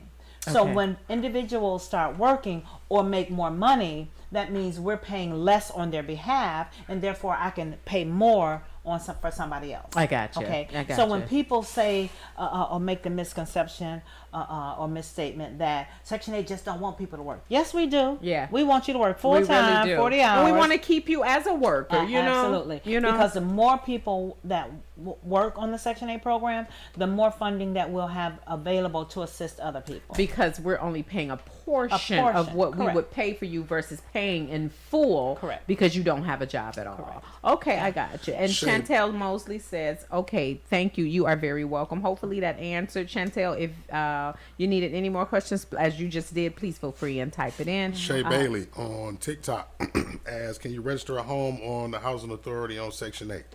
Yes, you register the house near the housing authority where the house is, okay, in the area where the house is located. So if the house is in Detroit, then you register in Detroit. Or like for instance for MISTA services Detroit. So you can also register your property with MISTA. Oh, how about that? Because MISTA service Detroit. Now you can't put your house, your property that's in Detroit somewhere in Texas, because they're not looking for a Detroit property. They're looking for a Texas property. Okay. And then likewise, landlords usually don't register their property at different housing authorities. So for instance, I have a house in Detroit. I'm not going to send my information to Southfield, to East Point, to all of those, because usually the people here in Detroit Southfield is not usually looking to move to Detroit. Right. So I'm registering my property with Detroit. Yeah. Okay. Bait. What they call hook and bait. Yeah, where the need is. Yes. But But you can. but usually they only do it with the housing authority that's within the vicinity of the unit. Okay, so do you suggest, or does it even really matter, that you register with MISTA versus one, or just do both, or do Just one do both, or probably. the can you do both? Oh. Yeah, Can you do both? Listen, Oh, your face. you know, I want to be politically correct when I say this. A young lady asked me, they wanted to move to Michigan. Should I send my voucher to Detroit or should I send my voucher to MISTA? Okay. So I'm not going to say who I referred her to, but my comment here is send it to somebody who's going to be more expeditious in your paperwork. Okay. Okay. Okay. And so if you have a history of not following up or not calling, getting the paperwork done, and I've been trying to reach out to you for 5-6 months, then I'm not going to send it to this particular area. Okay. But if this housing authority, maybe they may be a little delayed, but it's not as much as this housing authority. So let me go with the best rapport. Absolutely. If you will. Absolutely. If you will. Okay. Yeah. Because I mean, if you register with MISTA, I mean, you would still be, I guess, essentially seeing the list of homes that was available in Detroit since they covered. Yes. Period. So- Anyway. So, Yeah. It seems like you would have I don't know. I guess unless you were only looking for a house in a specific area or a specific city, seemed like you would have a better chance finding a house if you would apply with the one who has the more broad selection. Well, the thing here is, you have the Detroit Housing Authority and you have MISTA, and so there are individuals with a voucher from Detroit who can't necessarily port to MISTA to stay in Detroit because Detroit already has a jurisdiction over Detroit. So we wouldn't necessarily port you to MISTA just for MISTA to Send you Port back you to the back. Detroit. to give you a unit Okay. in Detroit because we Okay. already have that jurisdiction. Okay. Okay. So now, if you want to go to MISTA because you want to move to Southfield, or You want a broader selection of right? places Yeah, right. that You want to move outside Your of box Detroit. is not only Detroit that you're Yes. looking for, Okay. right? Correct. Okay, Correct. so that's Okay. Then You you say can port whoever to say, another come house. get me. Yeah, I another got housing okay. authority. Okay. But I would say you have to do your homework. I mean, don't just be oblivious to the rules and regulations of a program where it affects your livelihood. Yeah. Yeah. You can't just let somebody give you a voucher and you don't read the paperwork. Oh, my And you goodness. don't know. I'm not saying you got to dig all down into it, but we give briefings to let you know about the program. And and then something so very critical in a life decision. I don't care how important or not important you see Section 8. You're really making a life decision Yeah. situation. Absolutely. Right Absolutely. here. You're finna commit to something that you really want to understand what it is that you're Absolutely. committing to. Absolutely. Brandy Blake got a question, a real good question I want to ask you about. She said, due to the death of my daughter, I now have custody of her 2 small babies and have been receiving a small subsidy. I let Section 8 know about it and let Section 8 know about the kids, and I have not heard anything from them since. Okay, so I don't know if it's an adoption subsidy. If it is, we don't usually count adoption subsidy. We don't count that. So I don't know what she's receiving subsidy for. I don't know if it's what is it, Social Security? Would it be considered fraud? I guess she just No, explained. because she reported. Okay. And as long as you do your part, as long as the young lady submitted her paperwork, she has the documentation to show she submitted it, whether it was email or fax. I'm sorry, excuse me, guys. Oh, you good? It doesn't matter when they found it because she did what she was supposed to do. The housing authority then has to do what they have to do, and they can't go back and no, it's not. How's it fraud when she submitted her paperwork? Now, if she didn't submit her paperwork, Then it would be fraud. And then a little clarification for me on her question, because I'm sitting here kind of baffled. Is she saying that her daughter was a Section 8 recipient and she passed and she has the children and you guys gave her some form of subsidy for the children for housing? Yes and no. Yes She and said no. yes. She said yes. It is adoption subsidy. Okay, we don't count adoption subsidy. Okay. But as long as she submitted the paperwork, then she's fine. Okay. That can be a yes and a no question. That can be a grandmother who has Section 8 subsidy. The daughter doesn't have Section 8. Okay. But the daughter was killed, and now I have gained custody of my 2 grandkids. Right. And so now I want to put them on my grant, but it's not a grant. Okay, no, You see I what I'm get saying? you. Oh, okay. Or It could be the grandmother who was not on Section 8.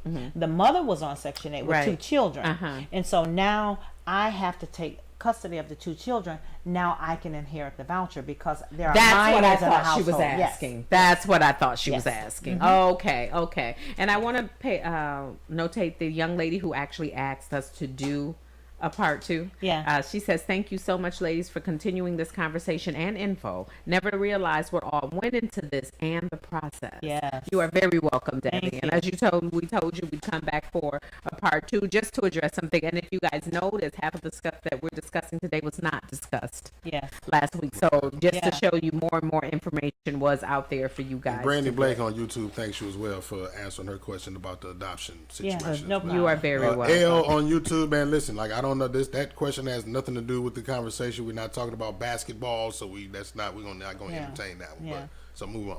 Yeah, those are the trolls. You just have to. Oh, do you Bye. get that a Oh. lot too? Oh, Yeah, do sometimes you? people just want us to talk about what they want to talk about, and we're right. having a conversation about a specific subject. Yeah. And it's just Yeah. like that has nothing to do with what we like. Yeah. We're not here to talk about what you want to talk Yeah. about at the end of the day. So Yeah. So And it was basketball? something Okay, about I Steph just, Curry and nothing that's okay. meaningless to the conversation. Go ahead. Right. I couldn't. The one thing about me, I like to give accurate information at Yeah. all times. Yeah. You know, and when my moderators are on TikTok, if I misspeak, they'll chime in. I have other housing authorities who are on who, if I misspeak about something and it's not intentional, I just may be talking Be so fast, babbling, I'm gone. So I don't ever want to give misinformation. Exactly. So I can't speak on a subject that I'm not informed Well on. versed in. Right, Yeah. right. So with Section 8, we can talk all day. Yeah, we exactly. can talk, Yeah, yeah. all day. Yeah. And I'm not here to get you to agree with my stance. I'm only going to tell you what the facts are. I'm just explaining because I'm Educated. in it. Yeah, That's that's it. it. Information, That is you know. it. You may agree, you Delivering may not. information. Right, Yeah. right. You may agree, you may not agree. Yeah. But what I did want to touch on, because I am an advocate of Section 8, I also advocate getting off Section 8. And one of the issues that I wanted to address and just have a discussion about, there were people who had a Section 8 voucher. Okay, had the Section 8 voucher, didn't do right, lost the Section 8 voucher. Now you want it back. What do we do to address that population who just, is it that they're just not responsible? Is it that they just need some counseling or training? Well, how do we get in that position, and how can we address that position of people who had it, you didn't do right by it, now you lost it, now you're in a position where You I need got it. to You have got it it. Section 8, Yeah, right? yeah. Okay, and in that situation, are they allowed to come back? And is there like a certain amount of time you have to be gone? Yes. And do you guys do a background check with, I'm assuming, the landlords that they've lived with We do since they left you guys? once we kick a person off Section 8 for whatever reason. Whatever. You could zero out where you're paying all of your rent and you made enough money, you're paying all of your rent. We gave you your 6-month grace period, and then Damn, is that how six long it we is? give you 6 months. Okay. So after you done got your bread up, yeah, you can afford to pay your own rent. right. We give you 6 months. Y'all gonna pay my month. We're not paying anything. Oh. But no, what I'm saying here is we're allowing you to stay on the program paying all of your rent. Now, if something happens, Oh, we got you lose you. your job. Or Okay. something, you can continue on. But after that 6th month, if you're still at that point, then you don't get Section 8 anymore. Yeah. Now, on that 7th month, you lost your job. Now you need Section 8.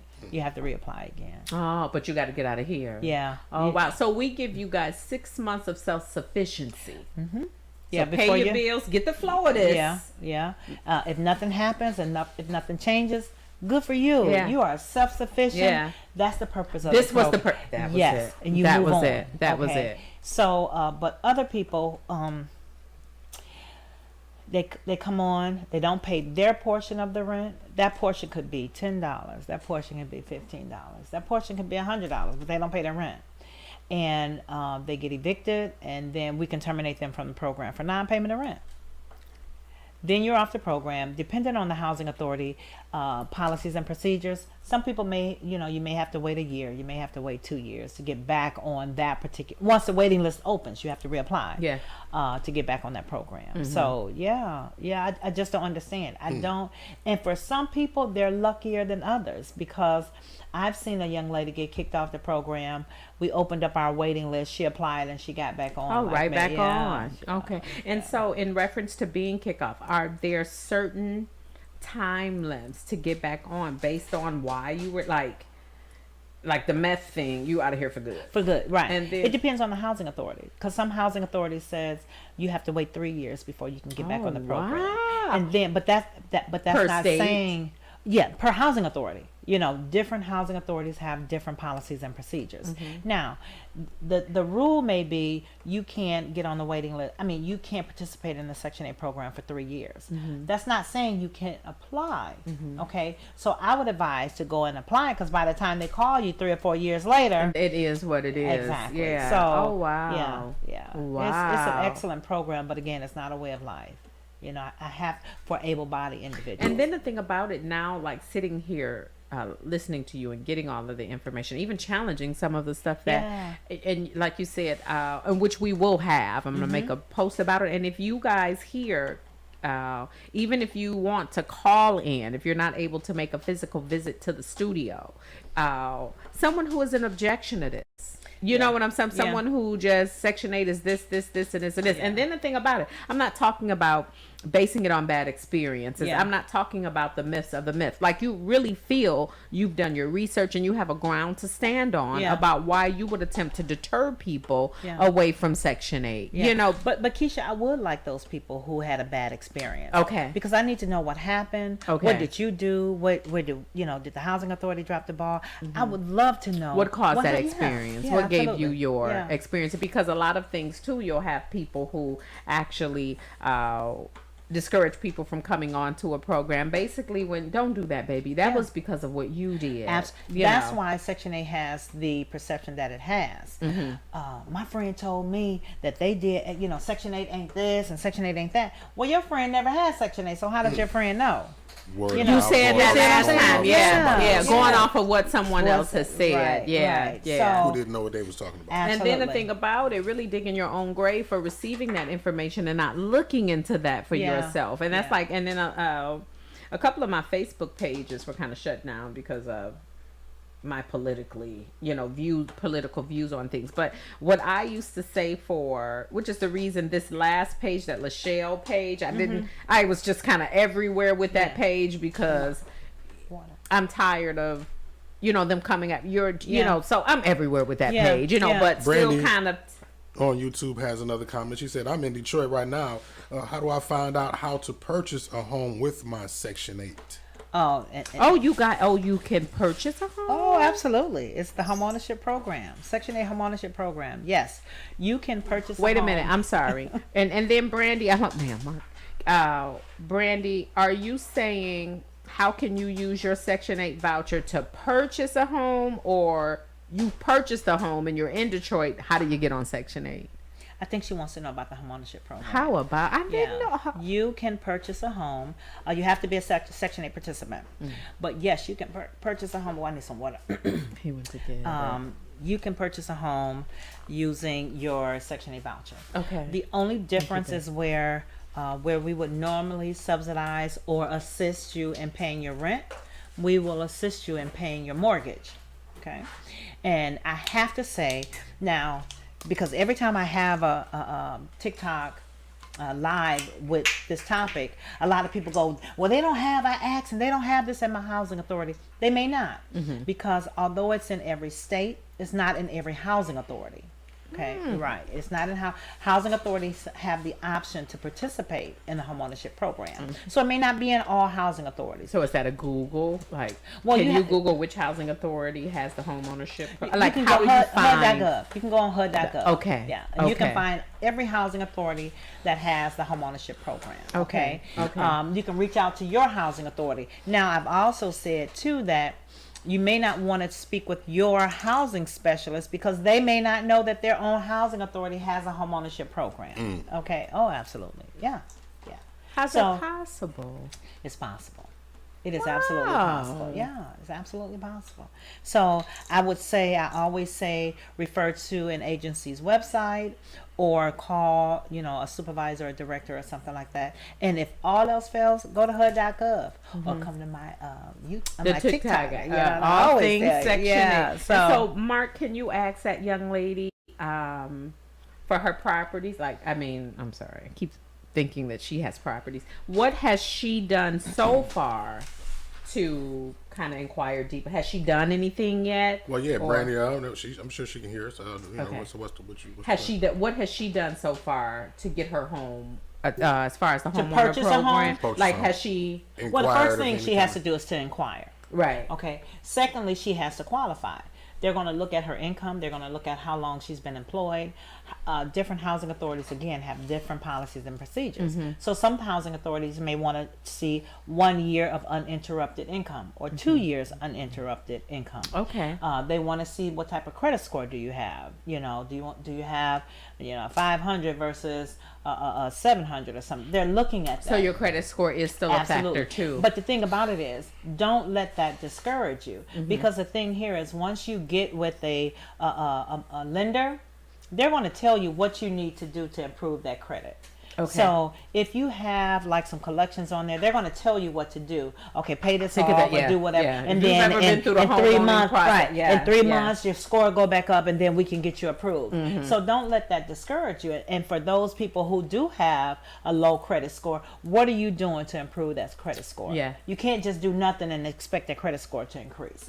So you have to do what you need to do to get that credit score up. Keep in mind that you can also be elderly or disabled and purchase a home. Oh, okay. Absolutely. Okay. Now, with the regular homeownership program, we could subsidize you for up to 15 years. Okay, so hear me when I say up to 15 years. And the reason I say up to 15 years, because if something happens and we have to terminate you from the case, you're terminated, and we don't provide you any homeownership assistance. Okay, if you get to the point where you make enough money, you're self-sufficient, where you can pay your own mortgage, we don't assist you anymore. We give you that 6-month grace period, and then you're off. You're the on your program. own. Yeah, you're on your own. Yeah. So that's why we say up to 15 years. Okay. Now, if you're elderly or disabled, we can do it indefinitely. T said Or- Shay Bailey I'm sorry. on TikTok says she's now. I don't know if there's a question that you can ask because it doesn't sound too much like a Section 8 question, but maybe it is. Shay Bailey says, I am living in the family home and the grandmother recently passed. Now the family wants her out. Does she has any right? She is about to be homeless. That's not a Section 8 question that I Yeah, can that's answer. what I said. This don't sound Is like it a Section 8 home? Now, what I Is can that why she offer her- said? Is it a Section 8 Right. home? Yeah, we don't know if it's a Section 8 home. It could be a Section 8 home. Well, is what she when you say Section 8 home, like. It was. if the grandmother was the head of, oh, wait a minute. When you say, explain to that. Section what 8 I'm home. saying, like she's saying, someone just passed. Yeah, she said, I'm living in the family home. The family home. And the grandmother just passed, and now the family Oh, wants her praise out. God. Okay. So maybe The home is a Section 8 home. That person lives there. It was owned by grandma.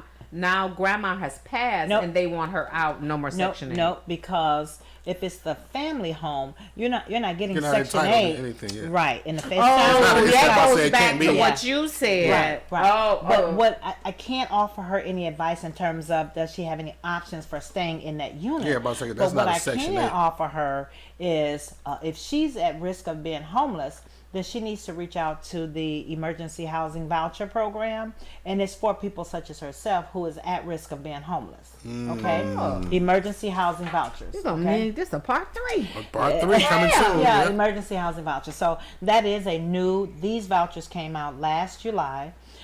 It's called emergency housing vouchers, and it provides assistance for people who are homeless, who are at risk of being homeless, such as a young lady, victims of domestic violence and sex trafficking. Oh, wow. So Oh, so is this section what Section Section 8 8. does, or this is just if that's your situation in life, period? The emergency housing Yes. vouchers. You don't have to be a Section 8 recipient. This correct. is just Yeah. Yes. Absolutely. And so, So those are people who fall they- under those specific categories. category, Yeah. right? Oh, wow. Oh, that's really Yeah. good to know. Carolyn is saying, tell them what comes with being a home. She tells me that all the time. I forget. Now, understand, if you want to participate in the Section 8 homeownership program, first thing is you have to be on the program. But then understand, once you purchase your home, we don't do anything. So if your water tank breaks, Section 8 doesn't come out. We don't provide you any assistance in getting it repaired. Right. If your furnace or anything like that needs repair, Section 8 doesn't provide you with any assistance. You're really a homeowner. You are then. You're a homeowner. absolutely. You're a absolutely. homeowner then. So you have to plan accordingly. Yeah. You have to plan as a homeowner. Right. You know. So cutting your grass and mowing your snow, blowing your snow. That's on you. That's you. If somebody falls on your property, You get they're sued. suing you. That's They're on you. suing You're a you, not homeowner. Section 8. You're a homeowner. Right. Yeah. So anything that you can remember complaining to your landlord about, you're now the landlord. So you have to make those repairs. You know, we're not coming out to stop a faucet or a leaky pipe or something. That's on you. You're a homeowner with assistance. Yeah, Pretty much. absolutely. You know. Yeah. And the part about home ownership, as far as the home maintenance is concerned, you're that homeowner. Gotcha. Absolutely. Oh, I Absolutely. love Yeah. it. Yeah, and I like it like that because you should bear the responsibility Oh, of indeed. being a homeowner. Indeed. You know. Indeed. Because if that's the case, if that wasn't the case, you might as well go to one of the rental properties. Yes, absolutely. You know. Absolutely. Wow. Yeah. And then when you branch off, if you decide that you've owned this home now and now you want to allow your home to be used for Section 8, you already has that experience under your Yes. belt of what may Yes. need to be done as being a Generational homeowner. wealth. Now these tenants are calling, you know what I'm Yeah. saying? And then that goes back to what you said, do a great job on who you screen. That's right. Not on, So and then, then so not to cut you off, but real quick thought is like, see, so you can get on Section 8 and end up becoming a realtor. no, this is what I'm saying. Yeah. And that Yeah. experience is Yeah. under your belt Yeah. from, you know, Yeah. and then the screening process. And that's just kind of like you said, the whole way I even became connected with Section 8 was being a recipient first. absolutely. You see what I'm Yeah. saying? Yeah. And it gives me the experience on both sides. Yes. You know, and you know what? All That's three what sides. you know what? That's what I Yeah. wanted to say earlier when you said some of the caseworkers, and you've heard them talk to people like they are. And you know what I kind of feel that allows that to flow so easily for people to be rude and things like that. People who can't relate to that experience, the need of needing Section 8. You got this lady who was spoon fed her whole, and she decided this is the job that she's getting because she wanted to help people. Yeah. So she Yeah. thought, Yeah. you know, and then she gets in there and you really deal with people who have needs. You're dealing with different personalities. Yes. You're dealing with different mindsets. Yes. Everything. You're dealing with mental illness. everything. Yeah. Everything. And now you're talking to these people like you're unrelatable. Yeah. You Absolutely. know. Absolutely. You know. You have to. You always have to put your opinions to the side. Yeah, It's not personal. You Yeah. have to understand Yeah. this is not personal. Yeah. This is somebody's livelihood. And so sometimes you have to understand. Now, I'm not saying it's okay to do, but sometimes you have to understand why people are coming down in such a tizzy. I had a young lady who came in once, and when I tell you she came into the office, this was early in my career, she came into the office cussing and In a fussing and frenzy. all, to the point where they actually called the police. By this time, she was sitting down in my office. Police came to my door, and I just gave my hands up like this. And I learned that all she needed and all she wanted was somebody to listen to her. That is it. You know, that she wanted to vent. That- she let wanted me to, let and it I just out. sat there and just listened to her. You know, now.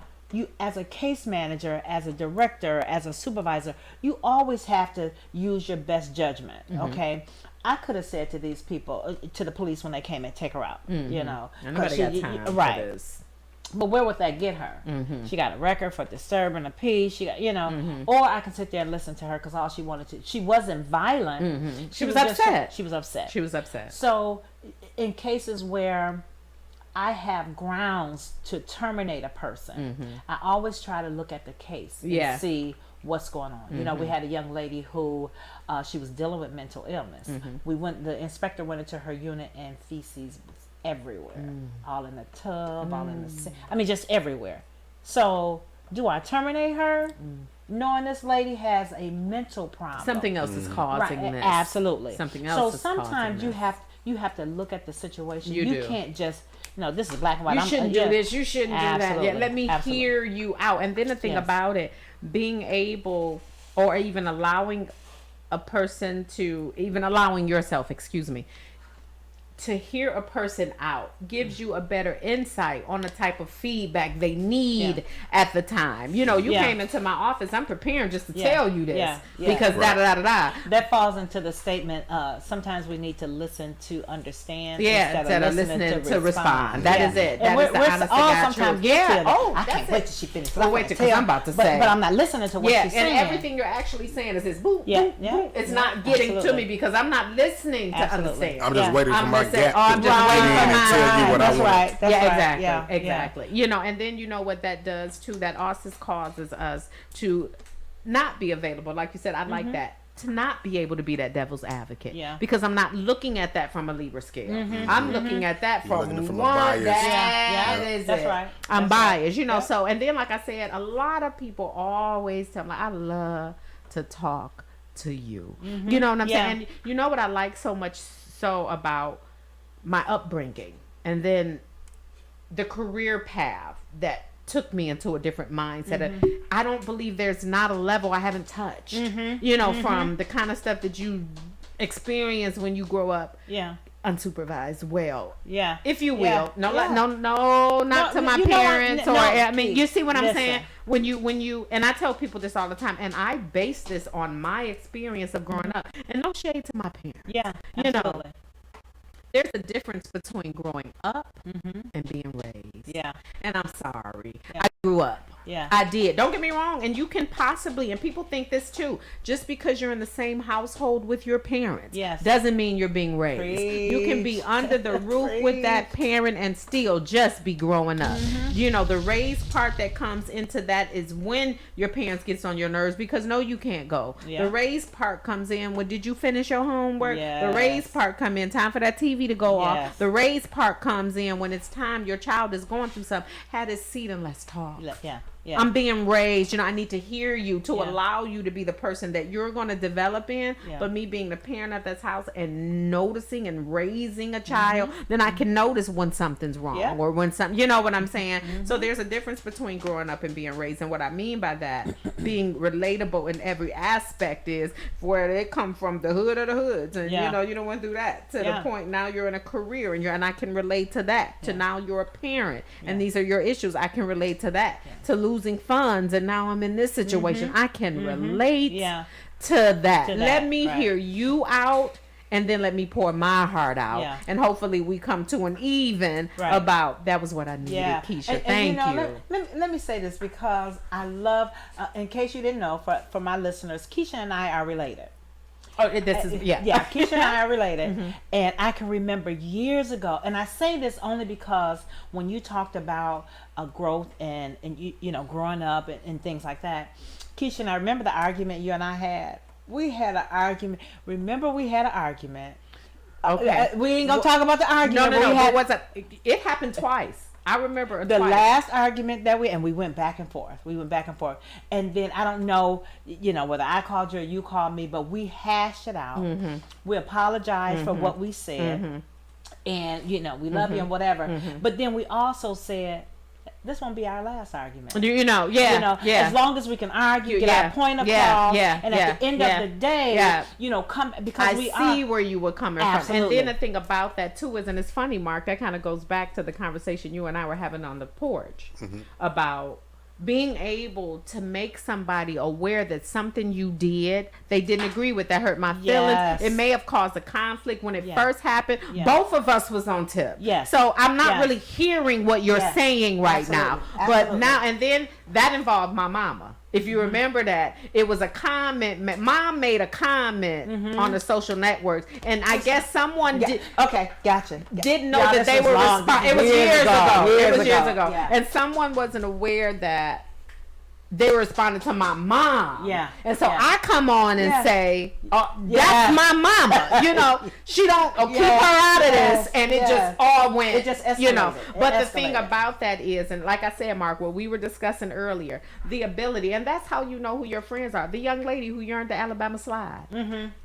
when I tell you that's my baby. Yeah. But the reason that's my baby is because our views are so different. Yeah. I mean, to the point that sometimes it can cause heated discussions. Yeah. And at the end, it may be, okay, I'll call you tomorrow. Yeah. Because I just don't have time. Yeah. And then tomorrow, either I'm calling, are you cool? Yeah. I'm cool. Yeah. Now, this is what I was But saying. you know what? But that ability to do that. But you always need some. You cannot have a circle that will always agree with you. Yeah. You need somebody to let you, to make you see from a different perspective. Yeah. That is Okay. it. Yeah.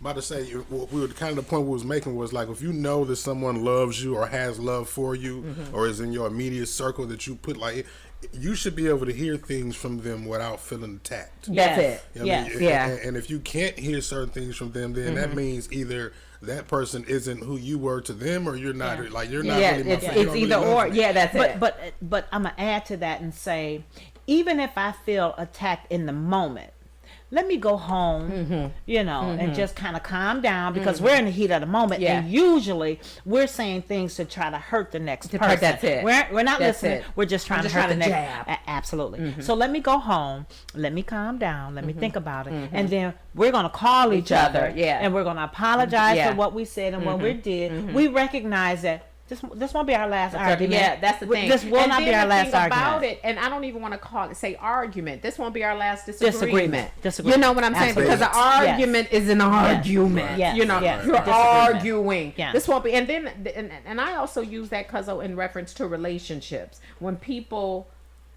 When those big heated arguments come up. Yeah. And some people, based on those big heated arguments, base that on that's the end. Yeah. Oh, Absolutely. if you're not expecting to blow up in relationships to the point, like I might leave and not call you for 2 days Yeah. and see you calling me. Don't Yeah. talk to me. Yeah. You know, but the thing about it is, we have to understand that in all aspects, and I'm going to pull this back around to Section 8, relationships, we're 2 different people. We're going to have different views. Yeah. I mean, if us being together and we're just mushing, Yeah. we boring. Yeah. I mean, I'm Yeah. sorry, but Yes. nothing Yes. about iron sharpens iron. Yeah. You see what I'm saying? Yeah. And the way it iron sharpens iron is that you rub it against it. Yeah. You know, so Yeah. 1 minute it's going to go, the course is There's gonna supposed be to some be, and then the abrasiveness. Yeah. second is going to go against the grain. Yeah. So, Yeah. but you're getting, the whole reason for the iron sharpening iron is because you're trying to get it sharp. So you're going through those things to get to a point. Yeah. And the relationships, even in Section 8, Yeah. or any public service, community service, Yeah. customer service, you are going to come across people with different views, Yeah. people who see things different, people with different lifestyle, Yeah. people with different background experience, people with different ethnicity, Yeah. a cultural experience. Yeah. And what we have to be able to do is be able to adjust in all aspects. Right. And Absolutely. the easiest way to do that is with an open mindset. Right. It's not about what you think. Yeah. And the easiest way to give back the best information with an open mindset is listening to understand. Right. Like Absolutely. you just said. Absolutely. And at the end of the day, you don't always have to agree, but you have to agree to disagree. Disagree. That is That's it. what I was about to I say. would- We yeah. have to have come to the agree to terms of disagree. agreeing. I just Yeah. don't agree We with just- that. We and- just and- agree and to disagree. It becomes a battle now when one side or both sides feel like, oh, you have to agree with what I'm saying or Yeah. you're wrong. Yeah. And Sometimes that's I not can the be case, guilty not of that. that. Yeah. Sometimes I can be guilty of that. Yeah, because that's I it. want my point across, Yeah. and I want you Yeah. to I want you to understand my understand point. But see, Yeah. like the thing about it is, understanding and agreeing is 2 different things. Yeah. I want you to understand, but some people just want you to agree. Agree. Yeah. Yeah. And if you don't Yeah. agree, Yeah. like Yeah. I can understand your point of view. Yeah. You know what I'm Yeah. saying? But I don't Yeah. like I had this conversation with my son's mom, always bring this up during the shows, where we was basically in Disagreement. heated fellowship. Yeah. Right, about something. Basically disagreeing. And I'm like, listen, we're saying the same thing, but it's our perspectives. Or how you mean it and how you saying it to Like if me. if I'm standing right here and I tell you that this letter on the ground is a W, and you standing over there and you telling me it's an M. Yes. Okay. Yeah. And I'm telling you, hey, we're saying the same thing. It's just Yeah. the perspective in which we're looking at this thing is making It's it different. different, And if yeah. I grab you and put you on my side, and I stand and you say, There go the oh, W. Yeah. Yeah. Yeah. oh, well, yeah, I Yeah. guess you was. Yeah. Right. Yeah. See, but see, you just wasn't understanding what I was saying from that side Yeah. because you're trying to beat it in my head Yeah. that you're looking at a Yeah. W. And you Yeah. wasn't trying to come You ain't even around trying to to my see- side to So- so see can if we why just- I see that as an M. You know what I mean? So that's the thing about like we get in these debates and these battles sometimes trying to tell somebody that I'm looking at an M and while you're looking looking at a W, Yeah. and you're trying to tell Yeah. me from that side that I'm right. Yeah. And I'm like, listen, like, okay, I understand what you're saying, So, yeah. but Yeah. come over here. And Yeah. just And look. let me, yeah, that is it. That is it. I used that same analogy once, but I used the number 6 and a 9. Versus 9. So Yeah. yeah. yeah.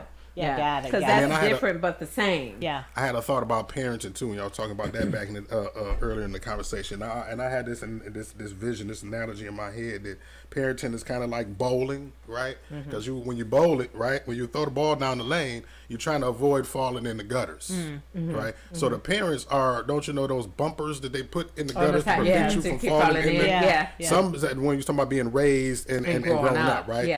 So being raised is to have those bumpers in the gutter and to them telling you, nope, don't go, you can't. Yeah. But you just grow up, you just fall in the gutter. You gutter, gotta yeah. learn I how to learned get out my of it yourself. experience from that, and right, get the right, momentum to push yeah, yourself down there yeah. and hope that you hit a strike. That You is know what I it. mean? That is So it. that's what the parents are, is like Yeah. the bumpers that are in the gutters to prevent you from falling to the wayside. And see, that is so very important. And I know it's almost time to wrap this up. But then, you know what? When people don't want to actually admit that it's the parenting, Yeah. that was a perfect analogy of that. Or the lack Because of the parent. No, Yeah. this is what I'm saying. Because for the parent that was the bumper, your child still had that experience.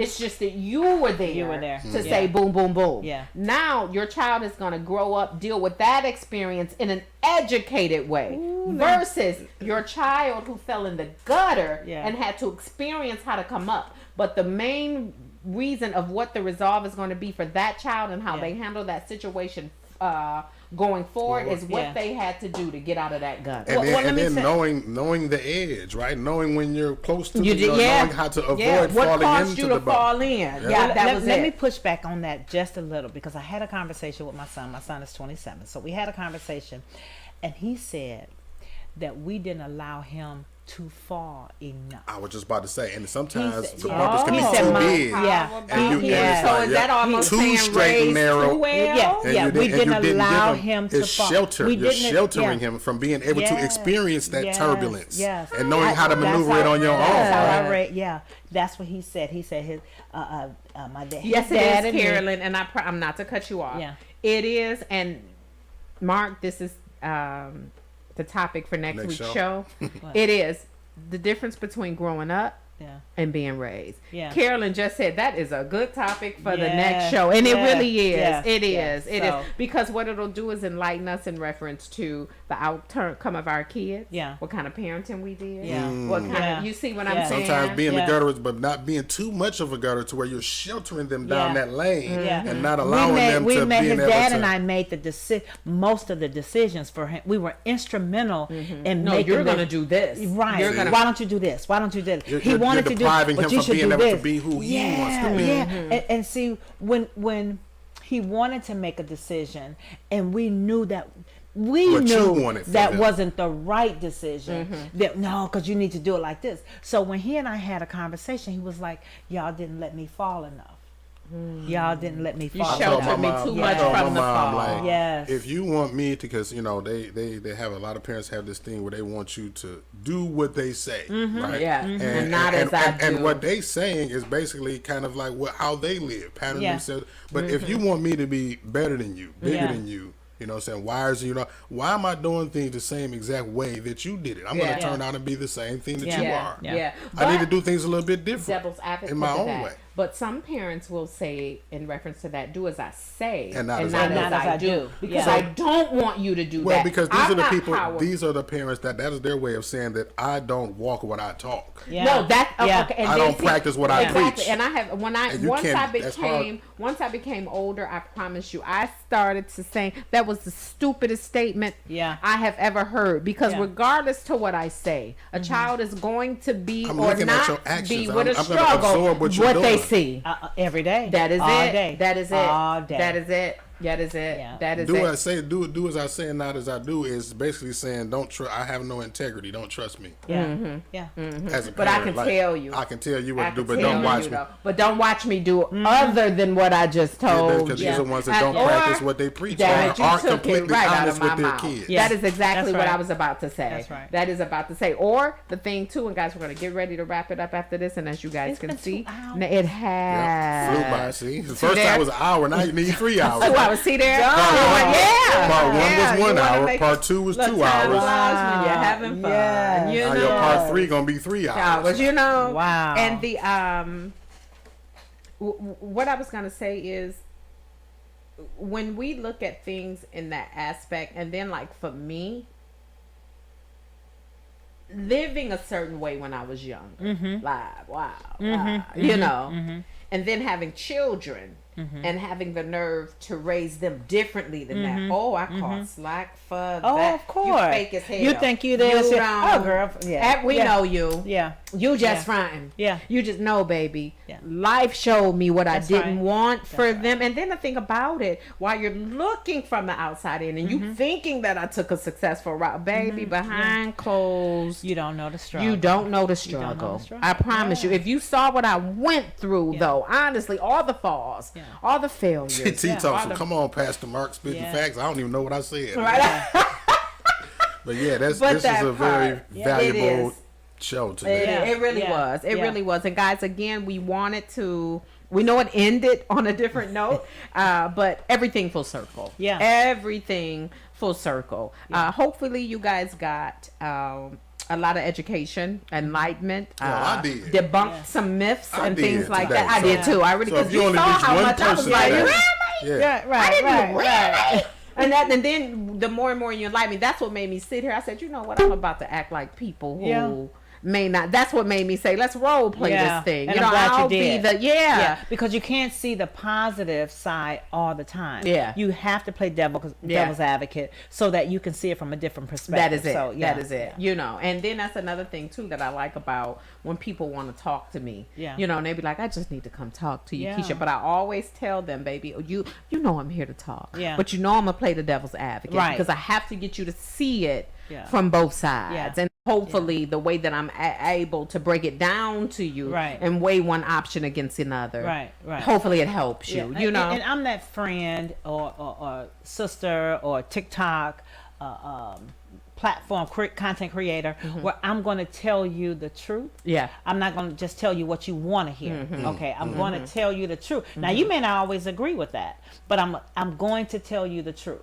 So, you know, and that was one reason why I started the platform, is because you know, I was on there for, you know, a while just looking at other people's content. And when I saw people out there talking about Section 8 and things like that and just giving just All the wrong information. all the wrong Yeah, information, you know, oh, and no, I'm I like, can't. come on Yeah, now, I yeah, can't. yeah. And you know, I'm sort of shy, you know, kind of private, so that's why I never did Me any too. TikTok. But I'm like, I can't let a person But you're be out very there. well at explaining things about this To to the a layman's level, terms, on a so level, people right? can- that, yeah. that Yeah. the general consensus of people can understand it. You know what I mean? Because okay.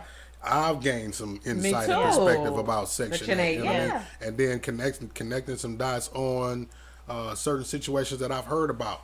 Certain Yeah. things people going through. I'm like, oh, okay, well, Yeah. that's what they had to do. All they had Right. to do was All they had to do was, yeah, Exactly, absolutely. Exactly. So, So exactly. most times it's just a simple. All you have to do is this. Yeah. All you have, you know. Yeah. So yeah, it's not a tough process. It isn't. You know. Yeah. Yep, and everybody's thanking y'all. Blake, Brandy Blake says thanks again, y'all. Thanks so much. And then T says Connie says where did they come and go? Hey, everybody's just thanking y'all for the information. Oh, anytime. Anytime. I made a mistake Yeah. and clicked something on YouTube. Now I'm missing some comments, but yeah. Oh yeah, thanks, Connie. That's why I relayed the question to you to bring awareness in the emergency housing voucher program. Oh, She said yeah. she's How about to about be that? homeless, and she's on SSI. The lady was talking about earlier. Okay. That's getting put out of her grandmother's. So. Yeah. Oh, So, she's yeah. on SSI. Oh, Yeah. wow. So, yeah, we and gotta- invite and I'm sorry, you said they can hear us. I'm sorry, I'm acting like they can't. I'm like, tell her. Yeah. But and we wish you the best in that situation. Yeah, You know, absolutely. we really do. We wish you the best in that situation. Hopefully everything works out to a fact where everyone involved feels like it was settled. Yeah. In a way Yeah. that everyone can benefit, you know. So hopefully, and nothing is worse than going through that type of stuff after you most lose a family Yeah. member. Yeah. And then, you know, the last thing that family member wanted was the remaining family here to be in strife because I left. Like they say, death brings out the worst in people. Yes, Make it sure everybody does. that's watching, make sure y'all follow whatever page that you tuned in on right now so you can get a notification when we go live next week. Yeah. Right? So you can make sure that you stay in the audience and we give you all this great information. Sister Connie and Keisha. Thank you. holding Thank it you down. so Your sister very circle is here much. supporting Connie. Yeah, That's we what are. I'm saying. Hey, y'all. Thank you guys. I love Thank my you, sister circle. Right, Yeah, exactly. absolutely. Thank you guys so very much for tuning in today. We appreciate it. Miss Connie, thank you so very much for blessing us with your presence Yes. and educating us more and more with your knowledge. On, and then, you know what, on Section 8, but the choice that you've made to give back. Yes. You know, Yeah, because absolutely. that is a give back. You know, it's giving back because I can tax for this information if I, you know, I Right. mean, however that goes. Yeah. But I just wanted to give back and light my people. And you can tell that the reason, like you said, you wanted to do this because you saw that misinformation. Right. And I You see care the void. enough You want to to feel tell that the void. truth. Absolutely. That There's is a lot it. of people Because that the need these resources that are Right. not being able to get a hold of them because of different situations. like Right. what we're That is talking it. about. Yeah, They're no being access fed even in- to information. Yeah. Yeah, And then right, they're being right. fed inaccurate information, which can cause them, number one, to miss the program, Opportunities, yeah. right, or be kicked off the program. That's it. Okay, That's so it. you know, and then I'm just here to answer simple questions. So you know, it is an issue with trying to get through to a housing authority. Yeah. I just got a simple question. I just need to talk to somebody. Well, maybe I can answer that question for you. Yeah, you know, that's and it. So that's yeah, it. Yeah, so- without you having to leave messages that weren't Right, checked, or absolutely. phone lines that are busy. Yes. And like you said, all the people who think it's just about them. I just Yeah. need this one question Right. answered. That's you right. know, now you have an avenue to possibly, and hopefully, when you tune in, Yeah. the topic of discussion is what you need assistance with. You know. Thank you again, Miss Connie. You're We welcome. appreciate you. And then, guys, what I want to say about this too, when Connie is on the show, as long as we have her, we may discuss other topics. Well, we Right. will be, of course, Yeah. discussing other topics. But if you guys watch and you know who she is and you just want to shoot in Yeah. a Section 8 question, Yeah. that's okay too. Absolutely. We'll never Yeah. completely direct away Yeah. from it, you know, Yeah. completely. So Yeah. if you guys are watching, because I know Mark said when you was like, that ain't got nothing to do with this show. Right, right. Yeah, Basketball. I'm calling- I mean, come on now, be Asking Yeah. us about Steph Curry and if Right. we feel like he's That's one of the right. top players. We ain't talking about that. Wow. But if we get Get into, outta if here. we're Yeah, into a, you know, in the midst of a good Yeah, that's conversation, it. then I'm gonna hold off on that Section 8 question. I'll get back with you. You But on right that one, now, yeah, I'll notate. you know, yeah, or yeah. I might even say enter your name and I'll send you that answer. Yeah, you know what I'm absolutely, saying? yeah. Something Sometimes like people that. just want to jump in and shift the conversation just That because is they want to it. feel Yeah, important. yeah, Like, we yeah, not yeah. know that's not important at this Look, and I'm sitting conversation. here thinking like him just needed some attention. Yes, him. That's yeah. it. Him just needed And that's the case for most attention, pros. Yeah. No, They that's just what I'm want saying. We ain't They gonna just feed need into some that. Then they gonna attention. say some Exactly. bull stuff Yeah. and turn the And conversation then into when you something. feed into it, you done really fed them.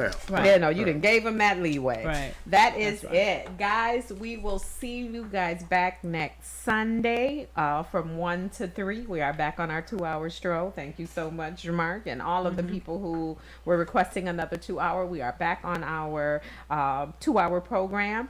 You guys will be seeing Miss Connie going forward until further notice. Mark, every time it's a pleasure, King. I appreciate the My pleasure. opportunity. Kind of thank you so much for coming on, enlightening, being here, wanting Yeah. to be here. I Yeah. appreciate it. For those, when I first started this podcast, I advised you guys that the podcast will consist of bringing information our people need. You know what I'm saying? Yeah. How irresponsible would it have been of me to have an avenue and know that our people are struggling and know certain areas are and not address it, enlighten, or offer assistance in some shape, fashion, or form Yeah. to our people, even if it's just, again, guys, my opinion. Yeah. You know, Yeah. my opinion on things we can do better. But either way, we will be back next Sunday to deliver an awesome topic for you guys. Again, we're always going to have that call-in line posted so you guys can call in the event there's just too much to type, and we can have the topic of discussion held. Thank you guys again tuning in to the Making Them Think podcast. You know what? I messed up last Sunday too because I said I wasn't going to say where we get the hood thinking no more. Remember, I said I was going to say where we think outside the block, you know. So we will see you guys next Sunday on the Making Them Think podcast where we think outside the block. See you next week. You are now tuned in to 7 Mile Radio. Production.